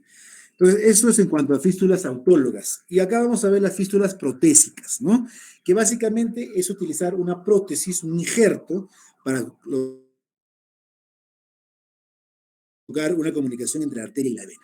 ¿Cuándo se utilizan las fístulas protésicas? Cuando pacientes tienen malas venas periféricas, venas muy finas, muy delgadas o venas profundas, cuando hay una patología vascular asociada, como por ejemplo pacientes diabéticos o muy ancianos, pacientes obesos, igual que no se encuentran las venas o son muy delgadas todavía para colmo, o pacientes en los que han fracasado previamente las fístulas arteriovenosas. El material ideal debe ser fácil de manejar y suturar y debe permitir la permeabilidad, la compatibilidad entre injerto y huésped, y debe ser mínimamente trombogénico. Ya tenemos materiales vasculares que son parecidos a los que usamos también para la parte de injertos, bypasses en sí, como son el PTFE y el Dacron, que también se usa acá. La desventaja se podría decir que duran menos que las autólogas. Siempre un injerto va a durar menos tiempo de vida que una fístula autóloga. Por eso, la mayoría de veces hay que hacer una fístula autóloga. Y tiene mayor también tasa de complicaciones, como infección, como trombosis, ¿no? Las dos más frecuentemente que se pueden presentar, porque el injerto es un cuerpo extraño, ¿no? Entonces, por más estéril que esté, obviamente siempre es un cuerpo extraño y tiene mucho más posibilidad de complicaciones que una fístula autóloga. Acá, por ejemplo, miren, usamos conductos sintéticos de PTFE de Dacron que se anastomosa en la arteria y la vena. La localización igualmente, ¿no? Radiocefálica, braquioaxilar, húmero subclavia, también se puede usar, ¿no? Y generalmente, más o menos es el esquema de, miren cómo se usa el injerto, ¿no? Acá está la arteria, acá está la vena y se hace un injerto, ¿no? Generalmente esto conectado puede ser a una vena un poco más profunda y tiene que ser un bucle. Una vena profunda acá en el brazo o una vena hacia arriba también, ¿no? El húmero subclavio. Acá tenemos los injertos que se usan, Dacron, PTFE, lo más frecuente, ¿no? Generalmente son mejores, los injertos bovinos no se usan mucho, porque Dacron y PTFE son los que van mejor, ¿ya? Y puede ser anillado para darle mayor cuerpo y evitar que se cierre o se trombose más rápidamente los injertos, ¿ok? Y bueno, igualmente para la técnica quirúrgica, se debe usar un injerto mínimo mínimo de 4 milímetros de diámetro, generalmente va de 4 hasta 6, de acuerdo a la vena y a la arteria que tenemos. Hay que elegir siempre con cuidado la zona donde va a ser la anastomosis, ¿no? Una buena zona. Miren acá, por ejemplo, está el injerto suturado, miren, ha formado un bucle en esta fístula protésica, ¿no? Entre la arteria y la vena, ¿ok? Y más o menos la maduración también requiere una maduración, pero es mucho menor que una fístula autóloga. Esa se podría decir que es una de las ventajas. La maduración en un injerto protésico, una fístula protésica, aproximadamente es 1 a 2 semanas. ¿Ya? Como dicen ahí. Acá está el esquema, ¿no? De cómo se desarrolla la fístula. La técnica, por ejemplo, acá se coloca un injerto entre la arteria radial y la vena cefálica por debajo del codo. Tiene menor tasa de permeabilidad debido al bajo flujo de arteria radial en este caso, ¿no? Los que se hacen en la parte superior del brazo tienen flujos más altos, ¿no? Pueden tener menos trombosis, por eso preferentemente cuando se usa el injerto se debe usar en la parte superior del brazo, o sea, del codo para arriba, ¿ya? Sobre todo en la arteria humeral y conectado a la arteria subclavia generalmente, ¿no? Acá se dice que puede tener mayor incidencia de isquemia porque quita más flujos sanguíneos, eso también hay que tener en cuenta, y por eso hay que escoger el diámetro adecuado. Los injertos, mientras más diámetro tengan, provocan más flujo, ¿no? Entonces, lleva más flujo para la fístula y quita más flujo a la zona distal. Por eso hay que tener mucho cuidado a la elección, al momento de elegir el diámetro del injerto. Muy bien. Complicaciones, bueno, hay más posibilidad de hemorragias tempranas en donde se hacen las anastomosis, porque obviamente el injerto, como es sintético, no tiene plaqueta, no tiene endotelio, entonces hay más posibilidad de que haya, obviamente porque no habrá nada que lo va a tapar, ¿no? Todo eso depende, se minimiza con una adecuada técnica quirúrgica, ¿no? La hemorragia tardía generalmente va a ser secundaria a la punción ya en el propio injerto, eso ya depende mucho del manejo de enfermería a la hora de hacer las punciones. Es un manejo integral y multidisciplinario, como están viendo, ¿no? El cirujano hace su parte, el nefrólogo hace su parte cuando indica la hemodiálisis, evita la hipotensión y la enfermera también tiene que evitar la punción, tiene que evitar la punción desmedida o atravesar los injertos o las fístulas para evitar complicaciones tipo hemorragias o tipo trombosis, ¿no? Las trombosis también son importantes cuando se produce extravasación de la sangre y se produce una compresión extrínseca de las fístulas o de los injertos, ¿ya? Hay que tener mucho cuidado que no tener quirúrgica cómo se desarrolla. Miren acá está cómo se están anastomosando, ¿no? Un injerto, clampado obviamente, y luego ya se suelta y se deja pues fluir, ¿no? Las trombosis tardías van a ser secundarias ya posteriormente, ¿no? Hiperplasias de las íntimas, cuando ya la vena ya o ya el vaso se arterializó, ¿no? Y las estenosis también son importantes a veces en las anastomosis. Se puede dilatar, como vimos anteriormente, como se puede hacer angioplastía, ¿no? Pero injerto es más difícil, ¿no? Injerto ya es un poco más complicado de poder dilatarlo, generalmente hay que cambiar el injerto. Muy bien, entonces acá tenemos un cuadro comparativo entre fístula e injerto, ¿no? Se puede decir las ventajas y desventajas de cada uno, ¿no? Como ya les dije, acá en negrita, la fístula es la mejor forma, el mejor acceso vascular para la hemodiálisis. Tiene las ventajas de que es permanente, va por debajo de la piel, tiene alta durabilidad, puede ir hasta 15, 20 años, provee mejor flujo de sangre para una mejor hemodiálisis, tiene menos tasa de infecciones y complicaciones, menor también hospitalizaciones y mejor supervivencia, ¿no? Se dice que hay menos riesgos de muerte que en los pacientes con un catéter o un injerto, ¿no? La desventaja es que puede tener falla primaria, o sea, que no madure o que no se desarrolle, que no es posible para todos los pacientes porque las venas, si no son muy delgadas, como hemos visto, no se va a poder hacer una fístula, y la maduración pues es un poco prolongada, ¿no? Más o menos unas 4 a 6 semanas como estándar. Esas serían las ventajas y desventajas de una fístula arteriovenosa. Y el injerto, ¿no? Bueno, es permanente también, va por debajo de la piel, puede usarse rápidamente, después de 2 semanas, ¿no? Y puede funcionar en todos los pacientes, sobre todo los que tienen pobres venas, pero la desventaja es de que no dura tanto como una fístula. Tiene mucho más riesgo de infecciones, mayor probabilidad de que se trombose, ¿no? Mayor probabilidad de hospitalizaciones y aumenta generalmente otras complicaciones y procedimientos de reparación, ¿no? Entonces, cada una ventajas y desventajas, concluyendo, ¿no? Que la fístula arteriovenosa, como menciona acá, las guías, esta guía un poco antigua, pero es válida hasta el momento, que recomiendan el uso de la fístula arteriovenosa en la gran mayoría de pacientes con insuficiencia renal, ¿no? Acá menciona, en más del 65% de los pacientes debería usarse fístulas arteriovenosas y catéteres solamente, ¿no? En muy bajo porcentaje de pacientes que requieren hemodiálisis. Deben ser solamente en algunos casos indicados, nada más, ¿no? Entonces, conclusión, corolario de todo esto y la enseñanza que tienen que aprender, que tienen que quedar, es que hay que preferir la fístula por bajo riesgo de complicaciones, baja necesidad de reintervención y alta permeabilidad a largo plazo. Bueno, con esto acabamos el tema de lo que les está transmitiendo, lo que es el accesos vasculares para hemodiálisis. Muy bien, no sé si tienen alguna pregunta, alguna duda, por favor, sobre este tema, ¿no? Como lo voy a repetir, es un tema que van a ver bastante del punto de vista, en toda la especialidad que se desenvuelvan, van a verlo siempre, porque pacientes renales siempre va a haber. Son pacientes muy difíciles de manejar, hay que tener mucho cuidado con ellos, hay que tener mucha paciencia también con ellos y darles las mejores alternativas. Y hemos visto que nosotros intervenimos los cardiovasculares para tratar de darle los mejores accesos vasculares para que puedan conseguir hemodiálisis adecuadas. Pero tenemos todas las consideraciones que ya les he mencionado. Muy bien, no sé si tienen alguna pregunta, alguna duda, comentario sobre este tema.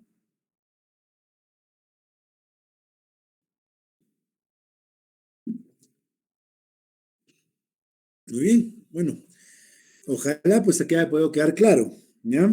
Ojalá que haya podido quedar claro. He tratado de darles lo principal, ¿no? Y se podría decir algo también parte de nuestra experiencia, porque hacemos muchas fístulas nosotros. Colocamos, bueno, no colocamos muchos catéteres, lo hacen los nefrólogos, generalmente los permancadas, los temporales, y nosotros ya intervenimos cuando obviamente ya requieran hacer las fístulas arteriovenosas, ¿no? Que la selección, como ya les he dicho, son las autólogas, sobre todo la radiocefálica y luego también las húmerocefálicas. Un comentario aparte, pequeño ya para acabar. La hemodiálisis es importante, pero la mejor alternativa de tratamiento, yo soy parte del comité de trasplante del hospital renal acá en Cusco, desde que yo he llegado acá, desde el año 2009 2010, ¿no? Con la pandemia un poco que ha bajado, pero el trasplante renal es el tratamiento definitivo. En calidad de vida, en costos, en todo, es mucho, mucho mejor que la hemodiálisis.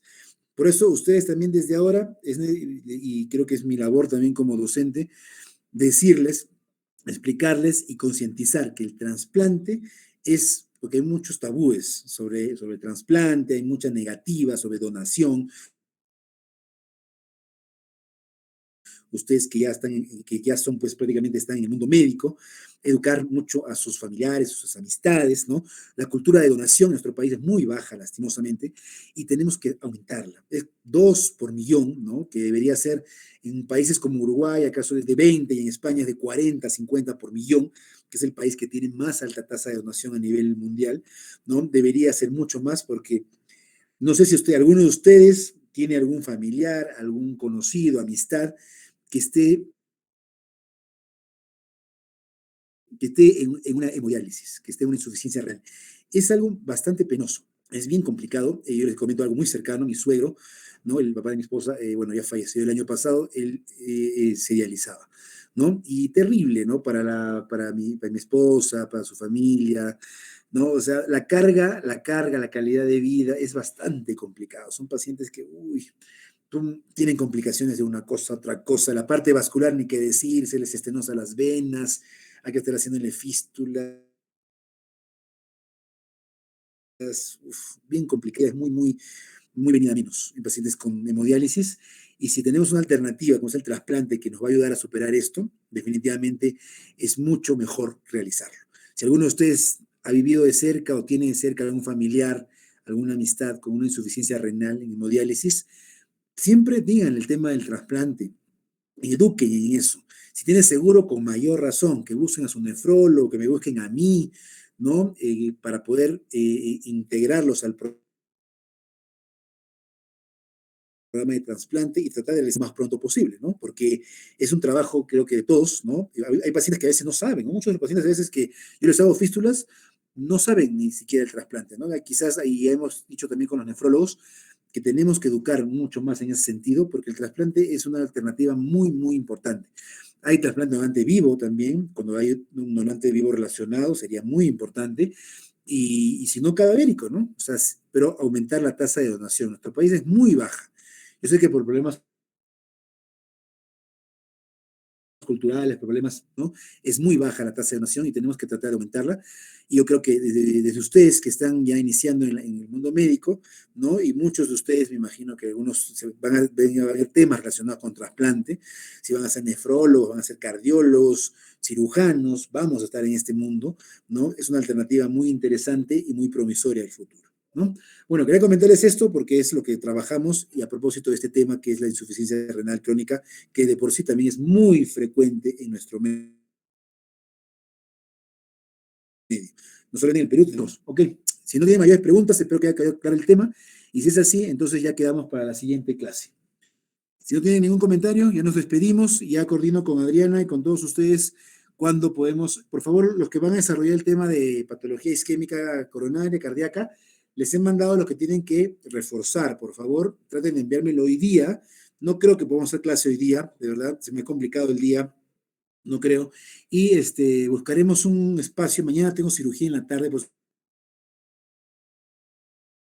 mañana no voy a poder ser en la tarde, a lo mejor en la nochecita mañana para encontrarnos, o si no el día viernes, por favor. Ya, entonces la patología isquémica, de una vez corrijan lo que tengan que corregir, aumenten lo que tengan que aumentar y me lo envían. Y lo de patología valvular también, por favor, vayan enviándome sus temas. ¿Ya? Su presentación para irla viendo. Muy bien, entonces quedamos así, cuídense, tengan un buen día, nos vemos en la siguiente clase. Gracias, doctor.